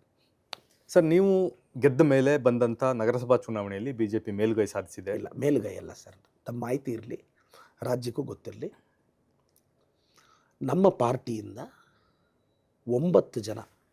ಅಂದರೆ ಅವ್ರನ್ನ ಗೆಲ್ಲಿಸಿದ್ದೇ ಆವತ್ತಿನ ಸಂಸದರು. ಯಾಕೆಂದರೆ ಅವ್ರು ಕಾಂಗ್ರೆಸ್ಸಲ್ಲಿದ್ದಾಗ, ಅವ್ರಿಗೆ ಟಿಕೆಟ್ ಕೊಟ್ಟಿದ್ದು ಇವ್ರು ಕಾಂಗ್ರೆಸ್ಸಲ್ಲಿದ್ದಾಗ ಸರ್. ಆ 8-9 ಜನ ಮೊದಲಿಂದ ಕಾಂಗ್ರೆಸ್ಗೆ ಅಗೇನೆಸ್ಟ್ ಇದ್ರು. ಅವರು ಕ್ರಾಸ್ ಔಟ್ ಮಾಡಿದ್ರು. ನಮಗೆ ಮೊದಲೇ ಗೊತ್ತಿತ್ತು ನಾವು ಗೆಲ್ಲಲ್ಲ ಅಂತ. ಯಾಕೆಂದರೆ ನಮ್ಮ ಹತ್ರ ನಂಬರ್ ಇರಲಿಲ್ಲ, 11 ಮೆಂಬರ್ಸ್ ಇದ್ವಿ ನಾವು. ಯಾಕೆಂದರೆ ಆ ಕ್ರಾಸ್ ಔಟ್ ಮಾಡಿದ್ರು ಸುಧಾಕರ್ ಅವ್ರ ಹತ್ರ ಟಿಕೆಟ್ ತೊಗೊಂಡು ಅವ್ರ ಕೃಪೆಯಿಂದ ಗೆದ್ದವರು. ಅವ್ರಿಗೆ ಲಾಯಲ್ಟಿ ಆಗಿದ್ರು ಗೊತ್ತಿತ್ತು. ಬಟ್ ಅದು ಜನ ಓಟ್ ಹಾಕಿದ್ದು ಎಲೆಕ್ಷನ್ ಅಲ್ಲ, members vote hockey president election. Of course. But ನಮ್ಮ ನಂಬರ್ ಇರಲಿಲ್ಲ, ನಮ್ಮ ಹತ್ರ ನಮ್ಮ ಹತ್ರ ಇರಲಿಲ್ಲ. ನಾವು ಇದ್ದಿದ್ದು 10, ಅವ್ರು ಇದ್ದಿದ್ದು 20. ಓಕೆ, ಆ ಎಲೆಕ್ಷನ್ ಬಿಡೋಣ. ನೀವು ಬಂದಂಥ ನಂತರ ನಡೆದಂಥ ಲೋಕಸಭಾ ಚುನಾವಣೆಯಲ್ಲಿ ಇಲ್ಲ, ಲೋಕಸಭೆ ಚುನಾವಣೆಯಲ್ಲಿ ನಾನು ಇವತ್ತು ಹೇಳ್ತೀನಿ ನೋಡಿ, ರಕ್ಷಾರಾಮಯ್ಯ ಅವರು ವರ್ಕ್ ಮಾಡಿದ್ರು. ಆದರೆ ನಾವು 20 ಲಕ್ಷ ಜನ ವೋಟರ್ಸ್ನ ರೀಚ್ ಮಾಡೋಕ್ಕೆ ಫೇಲ್ ಆದ್ವಿ ಸರ್. ಯಾವುದೋ ಹಳ್ಳಿಯಲ್ಲಿ ಒಂದು ಮನೇಲಿ ಕೂತಿರೋನಿಗೆ ನೀವೊಂದು ಕಾರಣ ಕೊಡಬೇಕಲ್ಲ ನೀವು ವೋಟ್ ಹಾಕೋಕ್ಕೆ. ಸೊ ಪ್ರಚಾರ ನಮ್ಮ ರಕ್ಷಾ ಅವ್ರಿಗೆ ನನಗೆ ಸಿಕ್ಕದಷ್ಟು ಸಿಗಲಿಲ್ಲ ಅನ್ನೋದು ನನ್ನ ಭಾವನೆ. ಮೋಸ್ಟ್ಲಿ ಅವ್ರು ಇನ್ನು ಸ್ವಲ್ಪ ಅಗ್ರೆಷನ್ ಆಗಿದ್ದಿದ್ರೆ ಹೊಡೆದು ಬಿಡೋರು. ಏನಂತ ಡಿಫ್ರೆನ್ಸ್ ಏನಿ, ಇನ್ನೊಂದು 70,000 ವೋಟ್ ತೆಗೆಯೋದೇನು ದೊಡ್ಡ ಕಷ್ಟ ಆಗಿರಲಿಲ್ಲ. ಬಟ್ ಸ್ಟ್ರಾಟಜಿಕ್ ಫೇಲ್ಯೂರ್ ಸರ್ ಇದಷ್ಟೇ ಸರ್. ಅದು ಸುಧಾಕರ್ ಗೆದ್ದಿರೋದಲ್ಲ ಸರ್, ನಾವು ಸೋತಿರೋದಷ್ಟೇ. ಬಟ್ ಸುಧಾಕರ್ ಗೆದ್ದಿದ್ದಾರೆ, ಈಗ MP ಆಗಿದ್ದಾರೆ. ನಮ್ಮ ತಪ್ಪಿಂದ ಗೆದ್ರಷ್ಟೇ ಅವರು. ಸರ್, ಈ JDS ಪಕ್ಷದ ಬಗ್ಗೆ ನಿಮ್ಮ ಅಭಿಪ್ರಾಯ ಏನು ಸರ್? ಮುಳುಗೋಗ್ತಾ ಇರೋ ಹಡಗು ಮುಳುಗೋಗುತ್ತೆ, ಇಲ್ಲ ವಿಲೀನ ಆಗುತ್ತೆ BJP ಜೊತೆ. ಬಟ್ ನಿಖಿಲ್ ಕುಮಾರಸ್ವಾಮಿ ಅವರು ಯುವಕರಿದ್ದಾರೆ, ಅವ್ರ ಬಗ್ಗೆ ಗೌರವ ಇದೆ ನನಗೆ. ಬಟ್ ಅವ್ರು ಮತ್ತೆ ಎಮರ್ಜ್ ಆದರೆ, ಅವ್ರ ತಾತ ಅವ್ರ ಥರ, ಅವ್ರ ತಂದೆ ಅವ್ರ ಥರ ಮತ್ತೆ ಎಮರ್ಜ್ ಆದರೆ ಪಾರ್ಟಿ ಕಟ್ತಾರೆ. ನಿಖಿಲ್ ಅವರು ತುಂಬ ಆ್ಯಕ್ಟಿವ್ ಆಗಿ ಕಾಣಿಸ್ತಿದ್ದಾರೆ, ನಾನು ಮೋಸ್ಟ್ಲಿ ನೋಡ್ಬೋದು. ಆದರೆ ಅವ್ರ ಸ್ಟೈಲ್, ಯಾಕೆಂದರೆ ಒಂದು ಪಕ್ಷನ ಮುನ್ನಡೆಸೋದು ಅಷ್ಟು ಸುಲಭದ ಮಾತಲ್ಲ, ತುಂಬ ಡೆಡಿಕೇಶನ್ ಬೇಕು. ಮೋಸ್ಟ್ಲಿ ನಿಖಿಲ್ ಅವ್ರಿಗೆ ಒಳ್ಳೇದಾಗಲಿ ಸರ್, ಅಷ್ಟು ಮಾತ್ರ ವಿಶ್ ಮಾಡಬಲ್ಲೆ. ಅವ್ರ ಏಜ್ ಕಮ್ಮಿ, ರಾಜ್ಯಾಧ್ಯಕ್ಷರಾದರೆ ಪಾರ್ಟಿಗೆ ಏನಾದ್ರು ಸ್ಟ್ರೆಂತ್ ಬರ್ಬೋದಾ? ಇಲ್ಲ, ಹುಡುಗ ಎಲ್ಲ ಕಡೆ ಓಡಾಡ್ತಿದ್ದಾರೆ ನಿಖಿಲ್ ಅವರು. ಪ್ರಯತ್ನ ಪಡಲಿ, ಅದೇನಿದೆ ಸರ್. ಜನ ಪ್ರೀತಿ ಯಾರಿಗೆ ತೋರಿಸ್ತಾರೋ ಅವ್ರಿಗೆ ತೋರಿಸ್ತಾರಲ್ಲ. ಬಟ್ ನಾನೇನಂದರೆ ನಿಖಿಲ್ ಅವ್ರಿಗೆ ಒಳ್ಳೇದಾಗಲಿ ಅಷ್ಟೇ. ಕಟ್ತಿದ್ದಾರೆ, ಒಂದು ಪ್ರಯೋಗ ಮಾಡ್ತಿದ್ದಾರೆ ಯಂಗ್ಸ್ಟರ್ಸ್, ನೋಡೋಣ ಅವ್ರ ಪ್ರಯತ್ನ ಗೆಲ್ಲುತ್ತೋ ಸೋಲುತ್ತೋ. ಆತನೊಬ್ಬ ಯುವಕ ಅಲ್ವಾ, ನೋಡೋಣ ಹೆಂಗೆ ಐಡಿಯಾಸ್ ಯೂಸ್ ಮಾಡಿ ಹೆಂಗೆ ಪಾರ್ಟಿ ಕಟ್ತಾರೆ ನೋಡೋಣ. ಸರ್, ನೀವು ಮುಂದಿನ ಚುನಾವಣೆಗೆ ಚಿಕ್ಕಬಳ್ಳಾಪುರನೇ ಕಾನ್ಸ್ಟಿಟ್ಯೂನ್ಸಿನ ಅಥವಾ ಈಗ ಚಾಲೆಂಜ್ ಮಾಡ್ತಾರೋ ಯಾವ್ದಾರ ಕಾನ್ಸ್ಟಿಟ್ಯೂನ್ಸಿನ ಚೂಸ್ ಮಾಡ್ಕೊಳ್ಳೋ ಪಕ್ಷಕ್ಕೆ ಬಿಟ್ಟಿದ್ದು. ಚಿಕ್ಕಬಳ್ಳಾಪುರದಲ್ಲಿ ನಿಂತ್ಕೊ ಅಂದರೆ ಹೋಗಿ ನಿಂತ್ಕೊತೀನಿ, ಬಿಜಾಪುರಕ್ಕೆ ಹೋಗು ಅಂದರೆ ಬಿಜಾಪುರಕ್ಕೆ ಹೋಗ್ತೀನಿ, ಚಿಕ್ಕಮಂಗ್ಳೂರಿಗೆ ಹೋಗು ಅಂದರೆ ಚಿಕ್ಕಮಂಗ್ಳೂರಿಗೆ ಹೋಗ್ತೀನಿ, ಪದ್ಮನಾಭರಿಗೆ ಬಾ ಅಂದರೆ ಪದ್ಮನಾಭರಿಗೆ ಬರ್ತೀನಿ, ಶಿಕಾರಿಪುರಕ್ಕೆ ಹೋಗು ಅಂದರೆ ಶಿಕಾರಿಪುರಕ್ಕೆ ಹೋಗ್ತೀನಿ. ಇಲ್ಲ ಟಿಕೆಟೇ ಕೊಡಲ್ಲ, ಯಾರು ಹೋಗಿ ಕ್ಯಾನ್ವಾಸ್ ಮಾಡೋದ್ರೆ ಕ್ಯಾನ್ವಾಸ್ ಮಾಡ್ತೀನಿ. ಇಲ್ಲ KPCC ಆಫೀಸಿಗೆ ಬಂದು ಕಸ ಗುಡಿಸಿದ್ರೆ ಕಸ ಗುಡಿಸ್ತೀನಿ. ಇಲ್ಲ KPCC ಆಫೀಸ್ನ ಕ್ಲೀನ್ ಮಾಡಿದ್ರೆ ಕ್ಲೀನ್ ಮಾಡ್ತೀನಿ. KPCC ಆಫೀಸಿಗೆ ಬರೋ ಪಕ್ಷದ ಸಾಮಾನ್ಯ ಕಾರ್ಯಕರ್ತರಿಗೆ ಟೀ ತಂದು ಕೊಡೋದ್ರೆ ಟೀ ತಂದು ಕೊಡ್ತೀನಿ. ನಾನು ಪಕ್ಷ ನನ್ನ ತಾಯಿ ಇದ್ದಂಗೆ, KPCC ನನಗೆ ದೇವಾಲಯ ಇದ್ದಂಗೆ. ನಾನು ರೆಡಿ, ಎಲ್ಲದಕ್ಕೂ ರೆಡಿ. Yes sir. ಪಕ್ಷದ ಆಂತರಿಕ ವಿಚಾರಗಳಿಗೆ ಸಾಕಷ್ಟು ಮಾಧ್ಯಮದಲ್ಲಿ ಚರ್ಚೆ ಆಗುತ್ತೆ. ಸಿದ್ದರಾಮಯ್ಯ, DKC, ಸಾಕಷ್ಟು ವಿಚಾರ. ಸೊ ನನಗೆ 2 ಆಪ್ಷನ್ ನಾನು ನಿಮಗೆ ಕೊಡಲ್ಲ. ಒಂದು, ಟೆಸ್ಟ್ ಮ್ಯಾಚ್ಗಾದರೆ ಸಿದ್ದರಾಮಯ್ಯ, ಒನ್ ಡೇಗಾದರೆ DKC ಅಂತ ಹೇಳಲ್ಲ. ಇಲ್ಲಿ ನಡೀತಾ ಇರೋದು T20. ನಿಮ್ಮ ಪ್ಲೇಯರ್ ಯಾರು? ಇಬ್ಬರು ಇದ್ರೇ ಮ್ಯಾಚ್ ಗೆಲ್ತೀನಿ ಅಂತ ನಾನು. ಸಿದ್ದರಾಮಯ್ಯ ಸಾಹೇಬರು, DK ಸಾಹೇಬರು ಇಬ್ಬರು ಬೇಕು ನನಗೆ ಸರ್. ಒಬ್ಬರು ಟೆಸ್ಟ್ ಪ್ಲೇಯರು, ಒಬ್ಬರು ಒನ್ ಡೇ ಪ್ಲೇಯರ್ ಸರ್. ಇಲ್ಲ, ನಡೀತಾ ಇರೋದು T20. ನನಗೆ 2 ಮ್ಯಾಚು ನೋಡೋಕೆ ಇಷ್ಟ ಅಂತ. ನಾನು ಒನ್ ಡೇರು ನೋಡ್ತೀನಿ, ಟೆಸ್ಟ್ ಮ್ಯಾಚು ನೋಡ್ತೀನಿ. ಟೆಸ್ಟ್ ಮ್ಯಾಚ್ ಥರ ನೋಡ್ತೀನಿ, ಒನ್ ಡೇ ಥರ ನೋಡ್ತೀನಿ. ನನಗೆ 2 ಮ್ಯಾಚ್ ಮುಖ್ಯ ಅಂತ. ವೈಯಕ್ತಿಕವಾಗಿ ನೀವು ಸಪೋರ್ಟ್ ಮಾಡ್ತೀನಿ ಅನ್ನೋದಾದರೆ ನಿಮ್ಮ ಒಲವು? ನನ್ನ ವೈಯಕ್ತಿಕ ಸಪೋರ್ಟು ಕಾಂಗ್ರೆಸ್ ಪಕ್ಷಕ್ಕೆ. ಬಟ್ ಮೊನ್ನೆ ನೀವು ಹಿಂದುಳಿದ ವರ್ಗಗಳ ಸಭೆಯಲ್ಲಿ ಭಾಗಿಯಾಗಿದ್ರಿ. ಆ ಸಭೆ ಇಂಡಿಕೇಶನ್ನು ಸಿದ್ದರಾಮಯ್ಯನವ್ರಿಗೆ ಬೆಂಬಲಿಸೋದು ಅನ್ನೋ ಥರದಲ್ಲೇ ಇತ್ತು. ನಾವು ಸಿದ್ದರಾಮಯ್ಯ ಸಾಹೇಬರಿಗೆ, DK ಸಾಹೇಬ್ರಿಗೆ ಇಬ್ಬರಿಗೂ ಬೆಂಬಲಿಸ್ತೀವಿ. ನಾನು ಯಾರು ಸರ್, ಯಾರು ಮುಖ್ಯಮಂತ್ರಿಗಳಾಗಬೇಕು ಅಂತ ಡಿಸೈಡ್ ಮಾಡೋಕ್ಕೆ? ನನಗೆ ಇಬ್ಬರ ಮೇಲೆ ಪ್ರೀತಿ ಇದೆ, ಇಬ್ಬರಿಗೂ ನನ್ನ ಮೇಲೆ ಪ್ರೀತಿ ಇದೆ. ನಮ್ಮ DK ಸಾಹೇಬ್ರನ್ನ ಯಾರಾದರೂ ಬೈದರೂ ನಾನು ಹೋಗಿ ಡಿಫೆಂಡ್ ಮಾಡ್ತೀನಿ, ಸಿದ್ದರಾಮಯ್ಯ ಸಾಹೇಬ್ರನ್ನ ಬೈದರೂ ಡಿಫೆಂಡ್ ಮಾಡ್ತೀನಿ. ಬರೀ ಡಿಫೆಂಡ್ ಮಾಡಿದ್ರೆ ಸಾಕಾ ಸರ್? ಇಲ್ಲ, ಅವರು ನಮ್ಗೆ ಕಷ್ಟ ಸುಖಕ್ಕೆ ಸ್ಪಂದಿಸ್ತಾರೆ. ನಾನು ಎಷ್ಟೋ ಸಲ ಹೋಗಿ ಅವ್ರ ಆಶೀರ್ವಾದ ತೊಗೊಂಡು ಬಂದ್ಬಿಡ್ತೀನಿ. ಇಬ್ಬರು ಕಷ್ಟ ಸುಖ ವಿಚಾರಿಸ್ತಾರೆ, ಸರ್ ಇದಾಗಬೇಕು, ಈ ಕೆಲಸ ಆಗಬೇಕು, ಇದಾಗಬೇಕು ಅಂತೀನಿ. ಸ್ಪಂದಿಸ್ತಾ ಇದ್ದಾರೆ, ನನಗೆ ಖುಷಿ ಇದೆ. ನನಗಿಬ್ಬರು ಬೇಕು, 2 ಕಣ್ಣು ಇದ್ದಂಗೆ. ಯಾವ ಕಣ್ಣು ಮುಖ್ಯ ಅಂದರೆ ನಾನು ಯಾವ ಕಣ್ಣು ಬೇಡ ಅನ್ನಲಿ. ಸರ್, ಈ 2023 ಸಂದರ್ಭದಲ್ಲಿ ನೀವು ಒಂದು ದಿನ ಗೆಸ್ಟ್ ಆಗಿ ಬಿಗ್ ಬಾಸ್ಗೆ ಹೋಗಿದ್ರಿ. ಬಹುಶಃ MLA ಆಗಿಲ್ಲ ಅಂದಿದ್ರೆ ಕಂಟೆಸ್ಟೆಂಟ್ ಆಗ್ಬಿಡ್ತಿದ್ರಾ? ಏನಕ್ಕೆ ಕರಿಯೋರು ಸರ್ MLA ಆಗಿಲ್ಲ ಅಂದರೆ ಬಿಗ್ ಬಾಸ್ಗೆ? ನಾವು ಬಿಗ್ ಬಾಸ್ ಮೆಟೀರಿಯಲ್ ಆಗಿದ್ವಾ ಏನು? ಬಟ್ ಅವ್ರು 100 ದಿನಕ್ಕೆ ಕರೆದ್ರು ಫಸ್ಟು, ಮತ್ತೆ 1 ಮಂತ್ ಕೇಳಿದ್ರು, ಒಪ್ಕೊಳ್ಳಿಲ್ಲ. ಮತ್ತೆ 1 ಡೇ, ಮತ್ತೆ 2 hours ಕೇಳಿದ್ರು, ಮಾಡ್ಕೊಳ್ಳಿಲ್ಲ. ಓದೆ, ಸ್ನೇಹಿತರು ಹೇಳಿದ್ರು ಅಂತ, ಚಿದಾನಂದ್ ಪಾಟೀಲ್ ಸರ್ ಅವರೆಲ್ಲ ಕೇಳಿದ್ರು ಅಂತ ಓದೆ. ಇಲ್ಲ, ನನಗೇನು ಹೋಗೋ ಆಸಕ್ತಿ ಇರಲಿಲ್ಲ ಸರ್. ಸರ್, ಮುಂದಿನ ಚುನಾವಣೆ ಅಂತ ಬಂದಾಗ ಕಾಂಗ್ರೆಸ್ ಪಕ್ಷ ಸ್ಟಾರ್ ಪ್ರಚಾರಕರ ಪಟ್ಟಿಯಲ್ಲಿ ನಿಮ್ಮ ಹೆಸರು ಸೇರಿಸಿದ್ರೆ ನೀವೆಲ್ಲೆಲ್ಲಿ ಕ್ಯಾಂಪೇನ್ ಮಾಡ್ತೀರಾ? ಸ್ಟೇಟ್ ಎಲ್ಲ ನನ್ನ ಟಾರ್ಗೆಟು ಪದ್ಮನಾಭನಗರ, ಬಿಜಾಪುರ, ಹಳೆ ಮೈಸೂರು, ಚಿಕ್ಕಮಗಳೂರು. ಈ ಪೈರುಗಳೆಲ್ಲ ಎಲ್ಲೆಲ್ಲಿ ನಿಲ್ತಾವೋ ಅಲ್ಲಿಗೆ ಹೋಗ್ತೀನಿ. ಫೈರ್ಗಳಲ್ಲ ಅವರು, ಪೈರುಗಳು ಪೈರು ಕಿತ್ತಿ ಬಿಸಾಕಿರೋ ಪೈರು. ಸರ್, ಒಂದು ವೈಯಕ್ತಿಕವಾದ ಪ್ರಶ್ನೆ. ಯುವಕರು MLA ಆಗೋದಕ್ಕೆ ಏನು ಅರ್ಹತೆ ಇರಬೇಕು ಸರ್? ಅಂದರೆ ನಿಮ್ಮ ಪ್ರಕಾರ ಕೇಪಬಿಲಿಟಿ ಅಂತ ಏನೇನು ಇರಬೇಕಾಗತ್ತೆ? ರಾಜಕಾರಣದಲ್ಲಿ ಮೊದಲ ಎಲಿಜಿಬಿಲಿಟಿ ಕೆಟ್ಟದಾಗ ಬೈತಾರೆ ಮಗ. ಒಂದ್ಸಲ ಬೈಸ್ಕೊಂಡ ಮೇಲೇನು ನಿನ್ನ ಏಕಾಗ್ರತೆ ಚದರ್ಲಿಲ್ಲ ಅಂದರೆ you will become a true politician. ಒಂದು 2-3 ಸಲ ಬೈದಿದ ತಕ್ಷಣ ನಿನಗೆ ಬೇಜಾರಾಯಿತು ಅಂದರೆ ದಯವಿಟ್ಟು ರಾಜಕಾರಣದ ಕಡೆ ಬರಬೇಡ. ಹೋಗಿ ಯಾವ್ದಾದ್ರು ಕೆಲಸ ಮಾಡ್ಕೊ, 15-20 ಸಾವಿರ ಸಂಬಳ ಬರುತ್ತೆ, ಆರಾಮಾಗಿ ಹೆಂಡ್ತಿ ಮಕ್ಕಳು ಸಾಕು, ಮಕ್ಕಳು ಒಂದು ಒಳ್ಳೆ ಸ್ಕೂಲ್ಗೆ ಹಾಕು, EMI ಕಟ್ಕೊ, ನೆಮ್ಮದಿಯಾಗಿ ಒಂದು 5 ಡೇ 70-80ಕ್ಕೋ ಒಂದು 5 ಡೇ ಮನೆ ಕಟ್ಟಿ ಗೃಹಪ್ರವೇಶ ಮಾಡಿ ನಿನ್ನ ಮಕ್ಕಳಲ್ಲಿ ಸೆಟ್ಲ್ ಆಗೋ ಅಷ್ಟೊತ್ತಿಗೆ ಈ ಪ್ರಪಂಚ ಬಿಟ್ಟು ಹೊಲ್ಟೋಗು, ಹಾಳಾಗೋಗಷ್ಟೆ. ದಮ್ಮಿದ್ರೆ ಬಾ. ದುಡ್ಡಿದ್ರೆ ಪಾಲಿಟಿಕ್ಸಲ್ಲಿ ಸರ್ವೈವ್ ಆಗ್ತೀವಿ ಅನ್ನೋದು ಸುಳ್ಳು. ಪಾಲಿಟಿಕ್ಸ್ಗೆ ಬೇಕಾಗಿರೋದು ಧೈರ್ಯ. ಅಂದರೆ ನೀವು ಇನ್ನೊಬ್ಬರನ್ನ ಬೈಯೋದಲ್ಲ, ಅವನು ಬೈದಾಗೂ ತಟ್ಕೊಳ್ಳೋದು. ನಾನು ಯಾವನು ಬೈದರೂ ತಟ್ಕೊತೀನಿ. ಎಪಿಸೋಡುಗಳಲ್ಲಿ ನೆಗೆಟಿವ್ ಮಾಡ್ತಾರೆ, ಮಾಡ್ಕೋಗಿ. 100 ಟ್ರಾಲ್ ಪೇಜಸಲ್ಲಿ ಬೈತಾರೆ, ಹೋಗಿ, ಏನೂ ಆಗಲ್ಲ. ಏಕಾಗ್ರತೆ ನನ್ನ ಜೊತೆ ಇದೆ. ಇದು ಯಂಗ್ಸ್ಟರ್ಸಿಗೆ ಕೊರತೆ ಇದೆ. ನಾನು ಉತ್ತರ ಕರ್ನಾಟಕದ ಹುಡುಗ ಕೇಳಿದೆ, ಅಣ್ಣ ನಾನು ನಿನ್ನ ಥರ MLA ಆಗಬೇಕು, ಯಾವ್ದಾದ್ರು ನಂದೊಂದು ವೀಡಿಯೋ ಓಪನ್ ಮಾಡಿದೆ, ಕಾಮೆಂಟ್ ಸೆಕ್ಷನ್ ತೆಗಿ ಅಂದೆ. ಒಂದು 20 ಕಾಮೆಂಟ್ ಓದಿಸ್ದೆ. ಏನಣ್ಣ ಇಷ್ಟು ಕೆಟ್ಟದಾಗ ಬೈದಿದ್ದಾರೆ ಅಣ್ಣ, ನನಗೆ ಒಂಥರ ಆಗ್ತಿದೆ ಅಣ್ಣ ಅಂದ. ಮಗನೇ, ಅಷ್ಟು ಕೆಟ್ಟ ಕಾಮೆಂಟ್ ನೋಡಿದು ನನ್ನ ಮುಖದಲ್ಲಿ ಮಂದಾಸ ಕಡಿಮೆ ಆಗಿಲ್ಲ. ಅದಕ್ಕೆ ಪ್ರದೀಪ್ ಈಶ್ವರ್ ನನ್ನ ಬಗ್ಗೆ ಅವನು ಕೆಟ್ಟದಾಗ ಬೈದ್ರೇ ನಿನ್ನ ಕೈಲಿ ಸಹಿಸ್ಕೊಳಕ್ಕಾಗ್ತಿಲ್ಲ ನನ್ನ ಅಭಿಮಾನಿಯಾಗಿ. ಬಟ್ ನಾನು ಸಹಿಸ್ಕೊತೀನಿ. ಏನಾಗುತ್ತೆ ಸರ್? BJP IT ಅವರು ಫೇಕ್ ಮೇಲ್ ಐಡಿಗಳಿಂದ ಬಾಯಿಗೆ ಬಂದಂಗೆ ಕಾಮೆಂಟ್ ಮಾಡಿದ್ರೆ ಬೇಜಾರಾಗ್ತೀವ ಏನು? ಅದು ಗೊತ್ತಿಲ್ವ ಏನು BJP IT ಅವ್ರು ಆಗ್ತಿರೋದು? ನಮ್ಗೆ ಗೊತ್ತಿಲ್ವ? ಬಾಯಿಗೆ ಬಂದಂಗೆ ಬೈತಾರೆ, ಬೈರಿ. ನೀವು ಎಷ್ಟು ಬೈದರೂ ನಾವು ತಲೆಗೆಡಿಸ್ಕೊಂಡ್ರೆ ಅಲ್ವಾ? ಆ ಕಡೆಯಿಂದ ಒಂದು ಕಲ್ಲು ಹಾಕಿದ್ರೆ ನಾವು ಲಾರಿ ಲೋಡ್ ಅನ್ಲೋಡ್ ಮಾಡೋ ಜನ್ರೇಷನ್ ನಮ್ಮದು. ಆ ಕಡೆಯಿಂದ ಒಂದು ಕಲ್ಲು ಬಂತಾ, ನಾನು 2 ಕಲ್ಲೆಲ್ಲ ಹಾಕಲ್ಲ, ಲಾರಿ ಲೋಡೇ ಅನ್ಲೋಡ್ ಮಾಡ್ತೀವಿ. ಅಂಥ ಡೇರಿಂಗ್ ನೇಚರ್ ನಮ್ಮದು. ಸರ್, ಮೋಟಿವೇಶನಲ್ಲಿ ಜಾತಿನೇ ಬೇಡ ಅಂತೀರಾ? ರಾಜಕಾರಣದಲ್ಲಿ ನಾನೊಬ್ಬ ಕೆಳ ಸಮುದಾಯದವನು, ಅಫ್ಕೋರ್ಸ್ ನನ್ನ ಇಡೀ ಕಾನ್ಸ್ಟಿಟ್ಯೂನ್ಸಿಲಿ 274 ಕಾನ್ಸ್ಟಿಟ್ಯೂನ್ಸಿಲಿ ನಾನು ಗೆದ್ದಿರೋದು ಒಬ್ಬನೇ. ನನ್ನ ಪರ್ಟಿಕ್ಯುಲರ್ ಜಾತಿಯನ್ನು ವೋಟ್ ಮಾಡಿ ಅಲ್ಲ, ನಾನು ಜಾತಿ ನೋಡಂಗಿದ್ದಿದ್ರೆ ಬ್ರಾಹ್ಮಣರ ಮಕ್ಕಳಿಗೆ, ಲಿಂಗಾಯತರ ಮಕ್ಕಳಿಗೆ, ಸಾವಿರಾರು ಮಕ್ಕಳಿಗೆ ಮನೆ ಹತ್ರ ಹೊಡ್ಕೊಂಡೋಗಿ ಏನಕ್ಕೆ ಸ್ಕಾಲರ್ಶಿಪ್ ಕೊಡ್ತಿದ್ದೆ? ನಿಮ್ಮ ಐಡೆಂಟಿಟಿ ನೀವು ಹೇಳ್ಕೊಳ್ಳೋವಾಗ, ನಾನೊಂದು OBC ಹುಡುಗ, ನಾವು ಹಿಂದುಳಿದಿದ್ದೀವಿ, ನಮಗೆ ಜಸ್ಟಿಸ್ ಬೇಕು ಅಂತ ಕೇಳುವಾಗ ನನ್ನ ಪದ ಬಳಸಬೇಕಾಗುತ್ತೆ. ನಾನೇನು ಬರೀ ನಮ್ಮ ಕಮ್ಯುನಿಟಿ ಹುಡುಗರಿಗೆ ಸ್ಕಾಲರ್ಶಿಪ್ ಕೊಟ್ಟಿದ್ದೀನ, ನಮ್ಮ ಕಮ್ಯುನಿಟಿ ಅವ್ರಿಗೆ ಬಟ್ಟೆ ಕೊಡಿಸಿದ್ದೀನ? ನಿಮ್ಗೆ ಇನ್ನೊಂದು ಗೊತ್ತಿರಬೇಕು, 1 to 10 20,000 ಮಕ್ಕಳಲ್ಲಿ 12,000 ಮಕ್ಕಳು SC ST ಮಕ್ಕಳು. 20,000 ಮಕ್ಕಳಿಗೆ 2 ವರ್ಷ ಗಣೇಶನ ಬುಕ್ಕು ಬಟ್ಟೆ ಕೊಟ್ಟಿದ್ದೀನಿ. ಜಾತಿ ನೋಡಿಲ್ವೇ? ಸ್ಕಾಲರ್ಶಿಪ್ಗೆ ಜಾತಿ ನೋಡಿಲ್ವೇ? ಮೊನ್ನೆ ಸಂಸದರು ನಾನು ಬೈತಾ ಇದ್ರು, SC ಮನೆಗಳಿಗೆ ಹೋಗಿ ಚಿತ್ರಾನ್ನ ಮಾಡಿಸ್ಕೊಂಡು ತಿಂತಾನೆ, ಪಾಪ ಅವ್ರ ಹತ್ರ ಚಿತ್ರಾನ್ನ ಮಾಡ್ಕೊಡೋಕ್ಕೆ ಕಷ್ಟ ಇರುತ್ತೆ, ಇವನು ಚಿತ್ರಾನ್ನ ಮಾಡ್ಕೊಡಕ್ಕ, ಉಪ್ಪಿಟ್ಟು ಮಾಡ್ಕೊಡಕ್ಕ ಅಂತ ಬೈತಾ ಇದ್ರು. ಅವರಲ್ಲೊಂದು ಹೇಳ್ತಾ ನಾನು ದಲಿತ ಸಮುದಾಯದ ಮನೆಗಳಿಗೆ ಹೋಗಿ ಕುತ್ಕೊಂಡು ಅವ್ರ ಜೊತೆ ಊಟ ಮಾಡ್ತಿದ್ದೀನಿ ತಾನೆ, ಅವ್ರಿಗೂ ನನ್ನ ಮೇಲೆ ಪ್ರೀತಿ ಇದ್ರೆ ತಾನೇ ತಿಂಡಿ ಮಾಡ್ಕೊಡೋದು. ಇವರು ಅವ್ರ ಮನೆ ಕಡೆ ಹೋಗಿದ್ದಾರಾ? ನಾನು ಎಲ್ಲ ಸಮುದಾಯದ ಹುಡುಗ ಅಷ್ಟೇ. ಜಾತಿ ರಾಜಕಾರಣಕ್ಕೆ ಬೇಕಾ ಲೇಬಲ್ ಅಲ್ಲ ಸರ್, ನೀವು ಪ್ರೆಸೆಂಟ್ ಮಾಡ್ಕೊಳ್ಳೋವಾಗ.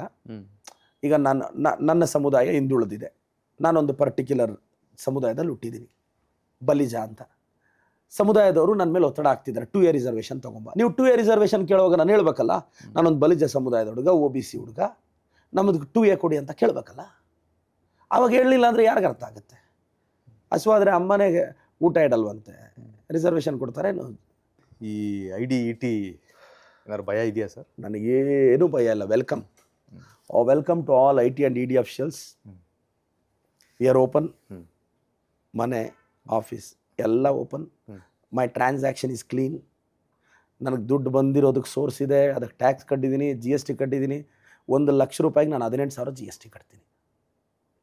ಟ್ಯಾಕ್ಸ್ ಕಟ್ಟಿದ್ದೀನಿ, ಡಾಕ್ಯುಮೆಂಟ್ಸ್ ಫ್ರೀ, ನನ್ನ ಹತ್ರ ಇಲ್ಲಿಗಲ್ ಪ್ರಾಪರ್ಟೀಸ್ ಇಲ್ಲ, ಅಸೆಟ್ಸ್ ಇಲ್ಲ, welcome to IT and ED officers. ಅವ್ರು ಬಂದರೆ ಅವರು 1 ದಿನ 2 ದಿನ ಇರ್ತಾರೆ, ಅವ್ರನ್ನೂ ಮೋಟಿವೇಟ್ ಮಾಡಿ ಕಳಿಸ್ತೀನಿ. ಸರಿ, ಕೆಲವು ನನ್ನ ಫ್ಯಾನ್ಸ್ ಆಗ್ತಾರೆ ಗ್ಯಾರಂಟಿ, ಶೂರಾ ಮೋಟಿವೇಟ್ ಮಾಡಿ ಕಳಿಸ್ತೀನಿ. ನಾನೇನಾದರೂ ಬಿಗ್ ಬಾಸಲ್ಲಿ 100 ದಿನ ಇದ್ದಿದ್ರೆ ಏನಾಗೋದು ಹೇಳಿ? ಕಪ್ಪು ತಗೋತಿದ್ದೆ ಇಲ್ಲ, ಅಷ್ಟು ಜನನ ಕೋಚಿಂಗ್ ಕರ್ಕೊಂಬಂದ್ಬಿಡ್ತಿದ್ದೆ. ಗುರು ಆದರೆ ಜೀವನದಲ್ಲಿ ಡಾಕ್ಟ್ರೇ ಆಗ್ಬೇಕು, ಇನ್ನೇನು ಆಗಬಾರ್ದು ಅನ್ಸ್ಬಿಡ್ತಿದ್ದೆ. ಅಷ್ಟು ಜನ ಬಂದು ಅಡ್ಮಿಷನ್ ತೊಗೊಂಡ್ಬಿಡೋರು, ಇಲ್ಲಪ್ಪ ಡಾಕ್ಟ್ರ್ ಆದರೆ ಹಿಂಗಿರುತ್ತೆ ಲೈಫು ಅಂತ ಫೀಲ್ ಆಗ್ಬಿಡುತ್ತೆ. ಹಂಗೆ ಮೋಟಿವೇಟ್ ಮಾಡಿಬಿಡ್ತಿದ್ದೆ.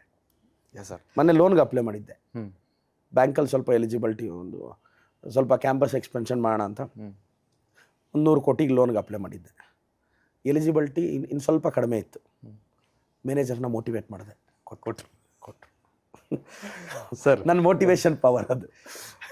ಒಂದೆರಡು ಸೋಷಿಯಲ್ ವಿಚಾರ ಸುಮ್ಮನೆ ನಿಮ್ಮ ಅಭಿಪ್ರಾಯ ಕೇಳೋದಕ್ಕೆ ನೀವು ಆನ್ಸರ್ ಮಾಡಿದ್ರೆ ಮಾಡ್ಬೋದು, ಇಲ್ಲಾಂದರೆ ಬೇಡ ಅಂದರೆ ಬೇಡ ಅಂತ ಹೇಳ್ಬೋದು. ಸಮಾಜದಲ್ಲಿ ಚರ್ಚೆಯಲ್ಲಿರೋ ವಿಚಾರ, ದರ್ಶನ್ ಅವ್ರ ಕೇಸು, ಅವ್ರ ಕೇಸ್ಗೆ ಬಂದಂಥ ಕೋರ್ಟ್ ತೀರ್ಪು, ಪ್ರಜ್ವಲ್ ಅವ್ರ ಕೇಸು, ಅವರ ಕೇಸ್ಗೆ ಬಂದಂಥ ಕೋರ್ಟ್ ತೀರ್ಪಿನ ಬಗ್ಗೆ ನಿಮ್ಮ ಅಭಿಪ್ರಾಯ ಏನು ಸರ್? ನಾನು 2 ವಿಚಾರನೂ ಸೆನ್ಸಿಟಿವ್, ಬಟ್ ದರ್ಶನ್ ಸರ್ದು ಒಬ್ಬ ಸೆಲೆಬ್ರಿಟಿ ಸರ್, ಯಾವ ಸಂದರ್ಭದಲ್ಲಿ ಹಂಗೆ ಮಾಡ್ಕೊಂಡ್ರೋ ಗೊತ್ತಿಲ್ಲ. ಅಂದರೆ ದರ್ಶನ್ ಸರ್ಗೆ ಏನಾಯಿತು ಅಂದರೆ, ಕಷ್ಟದಿಂದ ಮೇಲೆ ಬಂದವರು. ದರ್ಶನ್ ಸರ್ ಬೆಳೆದಾಗ ಮೋಸ್ಟ್ಲಿ ಈ ಸತ್ಯ ಮರ್ತಿದ್ರು. ನಿಮಗೆ ಪಾಪ್ಯುಲಾರಿಟಿ ಜಾಸ್ತಿ ಆದಾಗ ಕೆಟ್ಟ ಕಾಮೆಂಟ್ಸ್ ಬರುತ್ತೆ. ಅವತ್ತು ಪವಿತ್ರ ಮೇಡಮ್ ಅವರು ಅಷ್ಟೇ, ಯಾವನೊಬ್ಬ ಕೆಟ್ಟ ಕಾಮೆಂಟ್ ಹಾಕಿದ. ಒಂದು ಹುಡುಗಿಗೆ ಸಹಜ ಇದು, ಯಾವನೋ ನನ್ನ ಮಕ್ಕಳು ಫೇಕ್ ID ಕಾಮೆಂಟ್ ಮಾಡ್ತಾರೆ. ಟ್ರಿಗರ್ ಆಗಬಾರ್ದು. ಅದನ್ನು ಹ್ಯಾಂಡಲ್ ಮಾಡೋ ವೇ ಇತ್ತಲ್ಲ, ಅದನ್ನು ಮೇಡಮ್ ಅವ್ರು ಹೋಗಿ ಡೈರೆಕ್ಟಾಗಿ ದರ್ಶನ್ ಸರ್ಗೆ ಹೇಳಿದ್ದು, ದರ್ಶನ್ ಸರ್ ಏನೋ ಕೋಪದಲ್ಲಿ ಹೊಡೆದಿದ್ದು ನೋಡಿ. ಆ ಒಂದು ಗಳಿಗೆನ ತಪ್ಪಿಸಿದ್ರೆ, ಈಗ ಒಬ್ಬ ಯಾವನೋ ಕೆಟ್ಟದಾಗ ಕಾಮೆಂಟ್ ಹಾಕಿದಾಗ ನಿಮ್ಮ ಹತ್ರ 2 ಆಪ್ಷನ್ ಇರುತ್ತೆ, ರೀಪ್ಲೇ ಕೊಡೋದು, ಬ್ಲಾಕ್ ಲಿಸ್ಟ್ಗೆ ಹಾಕೋದು. ಆವತ್ತು ಮೇಡಮ್ ಅವ್ರು ಜಸ್ಟ್ ಆ ನಂಬರ್ನ ಬ್ಲಾಕ್ ಲಿಸ್ಟ್ಗೆ ಹಾಕಿದ್ದಿದ್ರೆ ಇವತ್ತು ಡೆವಿಲ್ ರಿಲೀಸ್ ಪ್ರೀ ಇವೆಂಟಲ್ಲಿ ದರ್ಶನ್ ಸರ್ ಇರ್ತಿದ್ರು ಅಲ್ವಾ? ಆ ಕಾಮೆಂಟ್ಗೆ ರೀಪ್ಲೇ ಕೊಡದೆ ಬ್ಲ್ಯಾಕ್ ಲಿಸ್ಟ್ಗೆ ಹಾಕಿದ್ರೆ ಮುಗ್ದೋಗೋದು. ರೀಪ್ಲೇ ಕೊಟ್ಟಿದ್ದ್ಯಾಕೆ, ಅವ್ರನ್ನ ಕರ್ಕೊಂಬಂದಿದ್ದ್ಯಾಕೆ, ಹೊಡೆದಿದ್ದ್ಯಾಕೆ? ತಪ್ಪು. ಪಾಪ ಆ ಹುಡುಗನು, ರೇಣುಕಾಸ್ವಾಮಿ ಕುಟುಂಬ ನೋವಾಗುತ್ತಲ್ವ, ಹಂಗೆ ಹೊಡಿತಾರೆ ಯಾರಾದರೂ. ಬಟ್ ಇಲ್ಲಿ ತಪ್ಪು ಇದು ಅಂತಲ್ಲ, ಬಟ್ ದರ್ಶನ್ ಸರ್ಗೆ ಗೈಡ್ ಮಾಡೋರು ಇರಲಿಲ್ಲ, ಅವ್ರ ಸುತ್ತು ಸರ್ಕಲ್ ಸರಿ ಇರಲಿಲ್ಲ, ಬೆಳೆದಾಗ ಪಬ್ಲಿಕ್ ಲೈಫಲ್ಲಿ ಹೇಗಿರಬೇಕು ಅಂತ ಗೊತ್ತಿರಲಿಲ್ಲ. ಪ್ರಜ್ವಲ್ ಅವ್ರ ವಿಚಾರ ಹೆಂಗನ್ಸುತ್ತೆ? ಹೌದೇನು, ನಾನು ಮಾತಾಡೋಕ್ಕೆ ಹೋಗಲ್ಲ, no comments on Prajwal. Sir, ಒಂದು ಸಣ್ಣ ಫನ್ ಇದೆ ಸರ್, ಕೊನೆಯದು. ಜಾಸ್ತಿ ಒಂದು 5 ನಿಮಿಷ ಟೈಮ್ ತೊಗೊಬಿಡ್ತೀನಿ. ಇಫ್ ಇನ್ ಕೇಸ್ ಸಿನಿಮಾದವ್ರನ್ನ ರಾಜಕೀಯಕ್ಕೆ ಕರ್ಕೊಬರೋದಾದರೆ ಯಾರ್ಯಾರನ್ನ ಯಾವ್ಯಾವ ಪಾರ್ಟಿಲಿ ಎಲೆಕ್ಷನ್ ನಿಲ್ಲಿಸ್ಬೋದು ಅಂತ ಜಸ್ಟ್ ನನಗೇನೋ ಸಣ್ಣ ಸುಳಿವು ಸಿಗ್ತಾ ಇದೆ. ಸುದೀಪ್ ಸರ್ ಏನಾದರೂ ಪಾರ್ಟಿ ಲಾಂಚ್ ಸರ್, ಮಾಡ್ತಾರೆ? ಇದೆ ಅದಕ್ಕೆ ಸುದೀಪ್ ಸರ್ ಪಾರ್ಟಿ ಕಟ್ಟುತ್ತಾರೇನೋ ಅಂತ ನನಗೊಂದು ಕಾಮನ್ ಸೆನ್ಸ್ ಕ್ವಶನ್ ಇದೆ. ಅಂದರೆ ಯಾಕೆಂದರೆ ದಳಪತಿ ಲೈಕ್ ವಿಜಯ್, ಅಲ್ಲಿ ದಳಪತಿ ವಿಜಯ್ ಬರ್ತಾ ಇದ್ದಾರೆ, ಪವನ್ ಕಲ್ಯಾಣ್ ಬಂದರು, ಸುದೀಪ್ ಸರ್ ನಡೆನೂ ನೋಡ್ತಾ ಇದ್ದಾರೆ. ನನಗೆ ಸುದೀಪ್ ಸರ್ ಆತ್ಮೀಯರು. ಸುದೀಪ್ ಸರ್ ದಯವಿಟ್ಟು ಬೇಜಾರಾಗ್ಬಿಡಿ, ನನ್ಗೆ ಅನ್ನಿಸ್ತಾ ಇರೋದು ಎಲ್ಲೋ ಸುದೀಪ್ ಸರ್ ಪಾಲಿಟಿಕ್ಸ್ಗೆ ಬರ್ಬೋದು, ಮತ್ತು ಒಳ್ಳೆಯವರು ಅವರು, ಅಂಥವ್ರು ಬಂದರೆ ಜನಕ್ಕೂ ಒಳ್ಳೇದಾಗುತ್ತೆ. ಬಟ್ ಅವರು ನಮ್ಮ ಪಾರ್ಟಿಗೆ ಬರ್ತಾರಾ, BJPಗೆ ಬರ್ತಾರಾ, JDSಗೆ ಹೋಗ್ತಾರಾ? ಖಂಡಿತವಾಗೂ ನನಗೆ ಡೌಟ್ ಇದೆ. ಯಾಕೆಂದರೆ ಸರ್ರು ಲಾಂಚ್ ಮಾಡ್ತಾರೆ, ಮೋಸ್ಟ್ಲಿ ಬೈ 26 ಎಂಡ್ 27ಗೆ ಲಾಂಚ್ ಮಾಡ್ತಾರೆ ಅಂತ ನನ್ನ ಪೊಲಿಟಿಕಲ್ ನಾಲೆಜ್. ನಾನು ಅನಲೈಸ್ ಮಾಡ್ತೀನಿ. ಒಬ್ಬರು ನೀವೇನಾದರೂ ಮಾತಾಡುವಾಗ I can search the intention behind that word. ನಾನು ಒಂದು ಮೋಟಿವೇಶ್ನಲ್ ಸ್ಪೀಕರ್, ಇವ್ರು ಯಾಕೆ ಹಿಂಗೆ ಮಾತಾಡಿದ್ರು, ಏನಿರ್ಬೋದು ಉದ್ದೇಶ ಅಂತ ಬಂದಾಗ. ಸೊ ಇದೆಲ್ಲ ನೋಡಿ ನನಗೆ ಗೊತ್ತಿರೋ ಪ್ರಕಾರ ಸುದೀಪ್ ಸರ್ ಪಾರ್ಟಿ ಲಾಂಚ್ ಮಾಡ್ತಾರೆ. ಅವ್ರನ್ನ ಹೊರತುಪಡಿಸಿ ಹೆಸರು ಹೇಳ್ತೀನಿ, ಬರ್ಬೋದಾ ಪಾರ್ಟಿಗೆ, ಬೇಡವಾ ಅಂತ, ಅಥವಾ ಬಂದರೆ ಯಾವ ಪಾರ್ಟಿ? ರಾಜಕಾರಣ ಅನ್ನೋದು ಬೆಟ್ರು ರಾದರ್ ದೆನ್ ಪಾರ್ಟಿ ಅನ್ನೋದಕ್ಕೆ. ರಾಜಕಾರಣಕ್ಕೆ ಶಿವಣ್ಣ ಗುಡ್. ಆಲ್ರೆಡಿ ಶಿವಣ್ಣ ನಮ್ಮ ಪಾರ್ಟಿಯಲ್ಲಿದ್ದಾರೆ. ಗೀತಕ್ಕ ಶಿವಮೊಗ್ಗದಲ್ಲಿ ನಿಂತಿದ್ರು, ಅಂತರದಿಂದ ಸೋತರು. ಶಿವಣ್ಣ ಆಲ್ರೆಡಿ ನಮ್ಮ ಪಾರ್ಟಿಯಲ್ಲಿದ್ದಾರೆ. ಯಶ್ ಅವರು ಬಂದರೆ ಒಳ್ಳೆಯದು. ಯಶ್ ಸರ್ ಕಷ್ಟದಿಂದ ಬಂದಿದ್ದಾರೆ, ಬಂದರೆ ಬಡವ್ರ ಕಷ್ಟ ಸಾಲ್ವ್ ಆಗುತ್ತೆ. ಬಟ್ ಯಶ್ ಸರ್ ಈಗಲೇ ಸಿನಿಮಾದಲ್ಲಿ ಉತ್ತುಂಗ ಪೀಕ್ಸ್ ಆಫ್ ಸಕ್ಸಸ್ ನೋಡಿದ್ದಾರೆ, ಬಂದರೆ ಒಳ್ಳೆಯದು. ಅಟ್ಲೀಸ್ಟ್ ಈಗಲೇ ಯಶ್ ಸರ್ ಭಾಳ ಅಭಿವೃದ್ಧಿ ಕಾರ್ಯ ಮಾಡ್ತಿದ್ದಾರೆ. Great actor. ಆ ಕಡೆ ಎಲ್ಲ ಕೆರೆನ ರಿಜ್ಯೂನೇಟ್ ಮಾಡೋದು, ಬಡವ್ರ ಕಷ್ಟ ಸ್ಪಂದಿಸೋದು. Yash great inspiration. ಮತ್ತು ನಮ್ಮ ಕನ್ನಡಿಗರ ಆತ್ಮಗೌರವ ಸರ್ ಯಶ್ ಅವರು, ಮತ್ತು ಅವ್ರಿಗೂ ಒಳ್ಳೇದಾಗಬೇಕು. ಸುದೀಪ್ ಅವರು ನೀವೇ ಹೇಳಿದ್ರಿ. ಡಾಲಿ ಸರು ಬರಬೇಕು, ನನಗೂ ಆತ್ಮೀಯ ಸ್ನೇಹಿತರು. ಮೋಸ್ಟ್ಲಿ ಬರೋ ಥರ ಕಾಣಿಸ್ತಿಲ್ಲ, ಸಿನಿಮಾದಲ್ಲಿ ಕಾನ್ಸಂಟ್ ಬ್ಯುಸಿ ಇದ್ದಾರೆ. ದುನಿಯಾ ವಿಜಯ್ ಸರ್ ಒಳ್ಳೆ ಮನುಷ್ಯ, ಮೋಸ್ಟ್ಲಿ ಅವರು ಬರಲ್ಲ. ನನಗಿರೋ ಧ್ರುವ ಸರ್ಜಾ, ಬರ್ಬೋದು, ಅವರು ಬರ್ಬೋದು. ರಿಷಬ್, ರಿಷಬ್ ಸರ್ ಅವರು ಕಾಂತಾರ ಚಾಪ್ಟರ್ 1ಗೆ ಆಲ್ ದಿ ಬೆಸ್ಟ್. ನಿನ್ನೆ ನಾನು ಅವ್ರದ್ದು ಟೀಸರ್ ನೋಡಿದೆ, ಲೈವ್ ಇವೆಂಟು ನೋಡಿದೆ, ಭಾಳ ಖುಷಿ ಆಯ್ತು. ನಮ್ಮ ಕನ್ನಡಿಗರು ಒಂಬಾಳೆ ಪ್ರೊಡಕ್ಷನ್ ಅವ್ರಿಗೂ ಆಲ್ ದಿ ಬೆಸ್ಟ್. ಮತ್ತು ನಂದು ಇದಿದೆ, ಆ ಸಿನಿಮಾ ರೇಟು 200 ಇದೆ. ನಾನು ಗೌರ್ಮೆಂಟ್ ಮೇಲೆ ನಾನು ಒತ್ತಡ ತರ್ತೀನಿ, ಅದು ಫ್ಲೆಕ್ಸಿಬಲ್ ಮಾಡಬೇಕು ಸರ್. ಯಾಕೆಂದರೆ 150-200 ಕೋಟಿ ಬಡ್ಜೆಟ್ ಹಾಕಿರ್ತಾರೆ. 200 ರೂಪಾಯಿ ಟಿಕೆಟ್ ಅನ್ನೋದು ಒಳ್ಳೆ ತೀರ್ಮಾನ ಅಲ್ಲ. ನಾನು ಸರ್ಕಾರದ ಹಂತದಲ್ಲಿ ನಾನು ನೆನ್ನೆನೇ ಅನ್ಕೊಂಡೆ, ತುಂಬ ಕಷ್ಟಪಟ್ಟು ಮಾಡಿರ್ತಾರೆ. ಈಗ ನಿಮಗೆ ಕೆಪಾಸಿಟಿ ಒಂದೇ ಸಿನಿಮಾನ ಕನ್ಸಿಡರ್ ಮಾಡೋಕ್ಕಾಗಲ್ವಲ್ಲ ಸರ್? ಈಗ ಸಣ್ಣ ಸಣ್ಣ ಸಿನಿಮಾಗಳನ್ನೂ ಕನ್ಸಿಡರ್ ಇಲ್ಲ ಮಾಡಲಿ ಅಂತ ನಾನು ಹೇಳೋದು. ಈಗ ನಿಮಗೆ ನೀವು ಕೊಡಬೇಕು ಅಂದರೆ, ಈಗ ನೀವು 500 ರೂಪಾಯಿ ಟಿಕೆಟ್ ನಾನು ಇಟ್ಟಿದ ತಕ್ಷಣ ನಿಮಗೆ ಪಿಕ್ಚರ್ ನೋಡಬೇಕು ಅಂತ ಅನ್ಸಿದ್ರೆ ತಾನೇ ತಗೊಳ್ಳೋದು. ಸೊ ನಾನು ಸರ್ಕಾರದ ಹಂತದಲ್ಲಿ ಇದನ್ನು ನಾನು ಮಾತಾಡ್ತೀನಿ ಸರ್, ನಾನು ಹೇಳಿ ನೋಡ್ತೀನಿ ಅದನ್ನು. ಆ 200 ರೂಪೀಸ್ ಅನ್ನೋ ಕ್ಯಾಪ್ ತೆಗಿಬೇಕು. ಇಲ್ಲ ನಮ್ಮ ಕಾಂತಾರ ಅನ್ನೋ ಸಿನಿಮಾಗಳು ದುಡ್ಡು ಮಾಡ್ಬೇಕು, ಅವು ದುಡ್ಡು ಹಾಕಿದ್ದಾರೆ, ಅವರು ಪ್ರೊಡ್ಯೂಸರ್ಸ್ ಉಳಿಬೇಕಲ್ಲ. ನಂದಂತೂ ಅದಕ್ಕೆ ಸಪೋರ್ಟ್, ಅದ್ರ ವಿಚಾರದಲ್ಲಿ ನಾನು ಸಪೋರ್ಟ್ ಇದ್ದೀನಿ. ನಾನು ನನ್ನ ಕೈಲಾದ ಎಫರ್ಟು ಹಾಕ್ತೀನಿ. ನಾನು ನಿನ್ನೆ ನೋಡಿದಾಗ ಅಂದ್ಕೊಂಡೆ ಅದೊಂದು ಫ್ಲೆಕ್ಸಿಬಲ್ ಮಾಡಿಸ್ಬೇಕು. ನಾನು ಮುಖ್ಯಮಂತ್ರಿಗಳಿಗೂ ರಿಕ್ವೆಸ್ಟ್ ಮಾಡ್ತೀನಿ ಸರ್, ಅದೊಂದು ಇದು ಮಾಡೋಣ, ಒಳ್ಳೆ ಸಿನಿಮಾಗಳು ಗೆಲ್ಲಬೇಕು. ಯಾಕೆಂದರೆ ನಮ್ಮ ಇಂಡಸ್ಟ್ರಿಯವರು ಪ್ಯಾನ್ ಇಂಡಿಯಾಗೆ ಹೋಗಬೇಕು, ಮತ್ತು ಲಾಸ್ ಆಗಿಬಿಟ್ರೆ ಕಷ್ಟ ಆಗುತ್ತೆ ಅಂತ. ಸರ್ ಕೊನೆಯದು ಸರ್, ಈ ರಾಜಕಾರಣಿಗಳನ್ನ ಸುಮ್ಮನೆ ಸಿನಿಮಾದ ಟೈಟ್ಲಿಗೆ ಹೋಲಿಕೆ ಮಾಡೋದಾದರೆ ಒಂದು 5 ಟೈಟ್ಲ್ ಹೇಳ್ತೀನಿ ಸರ್, ಇದರಲ್ಲೊಂದು ನಿಮಗೂ ಅಪ್ಲೈ ಆಗ್ಬೋದೇನೋ ಗೊತ್ತಿಲ್ಲ. ಯಾರು ಸೂಟ್ ಆಗ್ತಾರೆ ಅಂತೇಳಿ. ಮೊದಲನೇದು KGF, ಪ್ರದೀಪ್ ಈಶ್ವರ. ನಾನು ಎಕ್ಸ್ಪೆಕ್ಟ್ ಮಾಡಿದ್ದೆ ಸರ್. ಕಾಂತಾರ, ರಿಷಬ್ ಶೆಟ್ಟಿ ರೋಲು, ಡೆವೋಷ್ನಲ್ಲು. ನಿಮ್ಮಲ್ಲೊಬ್ರು ಇದ್ದಾರೆ,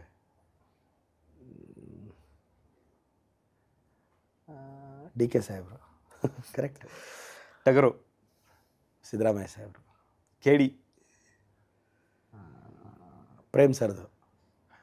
ಯಾರು ಕ್ಯಾರೆಕ್ಟರ್ ನೋಡಿ, ಇಲ್ಲ ಯಾರಿಗೂ ಬೇರೆ ಪಾರ್ಟಿಯವರಾದರೂ ಪರವಾಗಿಲ್ಲ, ಇಲ್ಲ ಐಡಿಯಾ ಇಲ್ಲ ಸರ್. ಓಕೆ. ದಾರಿ ತಪ್ಪಿದ ಮಗ, ಯತ್ನಾಳ್. ಸೂರ್ಯವಂಶ, ಎನಿ ಫ್ಯಾಮಿಲಿ. ಮನೆ ಟ್ರಾಲ್ ಆಗಿತ್ತಲ್ಲ ನಮ್ಮದು, ಸಿದ್ದರಾಮಯ್ಯ ಸಾಹೇಬ್ರದ್ದು, DK ಸರ್ದೆಲ್ಲ. ಯಾರು ವಂಶದ ರಾಜಕಾರಣ ಮಾಡೋರು ಯಾರೂ ಇಲ್ಲ. ಇರಲಿ ಸರ್. ಮೋಜುಗಾರ ಸೊಗಸುಗಾರ, R ಅಶೋಕ್.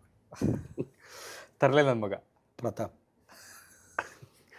ಯಜಮಾನ, ವೀರಪ್ಪ ಮೊಯ್ಲಿ ಸಾಹೇಬ್ರು. ನಾಗರಾವು, ಯತ್ನಾಳ್. ಅದು ಕೊಟ್ಬಿಟ್ಟಿದ್ದೀರಾ, ಬೇರೆಯವ್ರಿಗೆ ಯಾರು ಕೊಡ್ಬೇಕಲ್ಲ. ಸುಧಾಕರ್.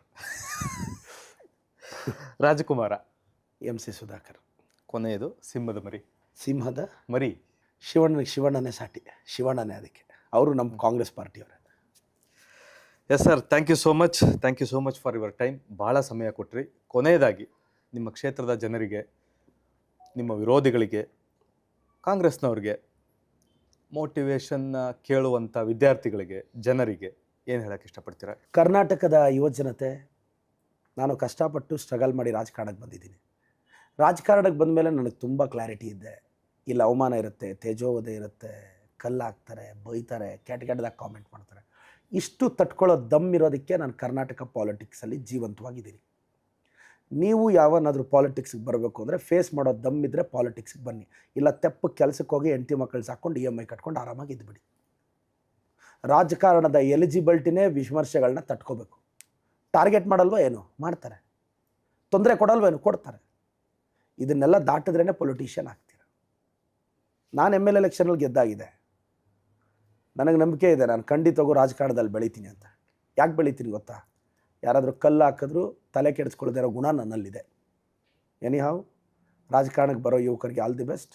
ಧೈರ್ಯ ಇದ್ದರೆ ಬನ್ನಿ, ಇಲ್ಲ ಆರಾಮಾಗಿ ಮನೇಲಿ ನೆಮ್ಮದಿಯಾಗಿದ್ದು. Thank you so much sir. Thank you ನಿಮ್ಮ ಈ ಸಮಯಕ್ಕೆ ಹಾಗೂ ನಿಮ್ಮ ಮಾತುಗಳಿಗೆ ಥ್ಯಾಂಕ್ ಯು ಸೋ ಮಚ್. ಇದಿಷ್ಟು ಚಿಕ್ಕಬಳ್ಳಾಪುರದ ಶಾಸಕರಾದಂಥ ಪ್ರದೀಪ್ ಈಶ್ವರ್ ಅವರ ಮನದಾಳದ ಮಾತುಗಳು. ಅವರ 100 ಜನ್ಮಕ್ಕೂ ಪುಸ್ತಕ ನಮ್ಮ ಕೈಲಿದೆ. ಅದರ ಜೊತೆಯಲ್ಲಿ ಅವರ 100 ಮಾತುಗಳು ಸಹ ನಮ್ಮ ಕೈಲಿದೆ. ಆದರೆ ಎಲ್ಲದಕ್ಕಿಂತ ಜೊತೆಗೆ ಅವರ ಮೋಟಿವೇಶನ್, ಅವರ ಕಾನ್ಫಿಡೆನ್ಸ್, ಅವರ ರಾಜಕಾರಣದ ಬಗ್ಗೆ ತುಂಬ ಕ್ಲಾರಿಟಿಯನ್ನು ಇಟ್ಕೊಂಡು ಅವರು ರಾಜಕಾರಣವನ್ನು ಮಾಡ್ತಿದ್ದಾರೆ. ಇನ್ನೂ ಚುನಾವಣೆಗೆ ಭಾಳ ಅಷ್ಟು ದಿನ ಇದೆ. ಆದರೆ ಈಗ 2.5 ವರ್ಷ ಆಗಿದೆ. ಈಗ ಕ್ಯಾಬಿನೆಟ್ ರೀಶಫಲ್ ಆಗ್ತಾ ಇದೆ. ಆ ಸಂದರ್ಭದಲ್ಲಿ ಅವರ ಕಾನ್ಫಿಡೆನ್ಸ್ ಎಷ್ಟರ ಮಟ್ಟಿಗೆ ವರ್ಕ್ ಆಗುತ್ತೆ ನೋಡೋಣ. ಜೊತೆಗೆ ಮುಂದಿನ ದಿನಗಳಲ್ಲಿ ಅವ್ರನ್ನ ಮತ್ತಷ್ಟು ಮಾತನಾಡಿಸೋ ಪ್ರಯತ್ನವನ್ನು ಮಾಡೋಣ. ಇದು ಇವತ್ತಿನ ವಿಶೇಷ. ನಿರಂತರ ರಾಜಕೀಯ ಸುದ್ದಿಗಳಿಗಾಗಿ ಪೊಲಿಟಿಕಲ್ 360 ಯೂಟ್ಯೂಬ್ ಚಾನಲನ್ನು ಫಾಲೋ ಮಾಡಿ. ನಮ್ಮ ಫೇಸ್ಬುಕ್ ಪೇಜ್ ಹಾಗೂ ಇನ್ಸ್ಟಾಗ್ರಾಮ್ ಪೇಜ್ಗಳನ್ನು ಫಾಲೋ ಮಾಡಿ. Thank you so much.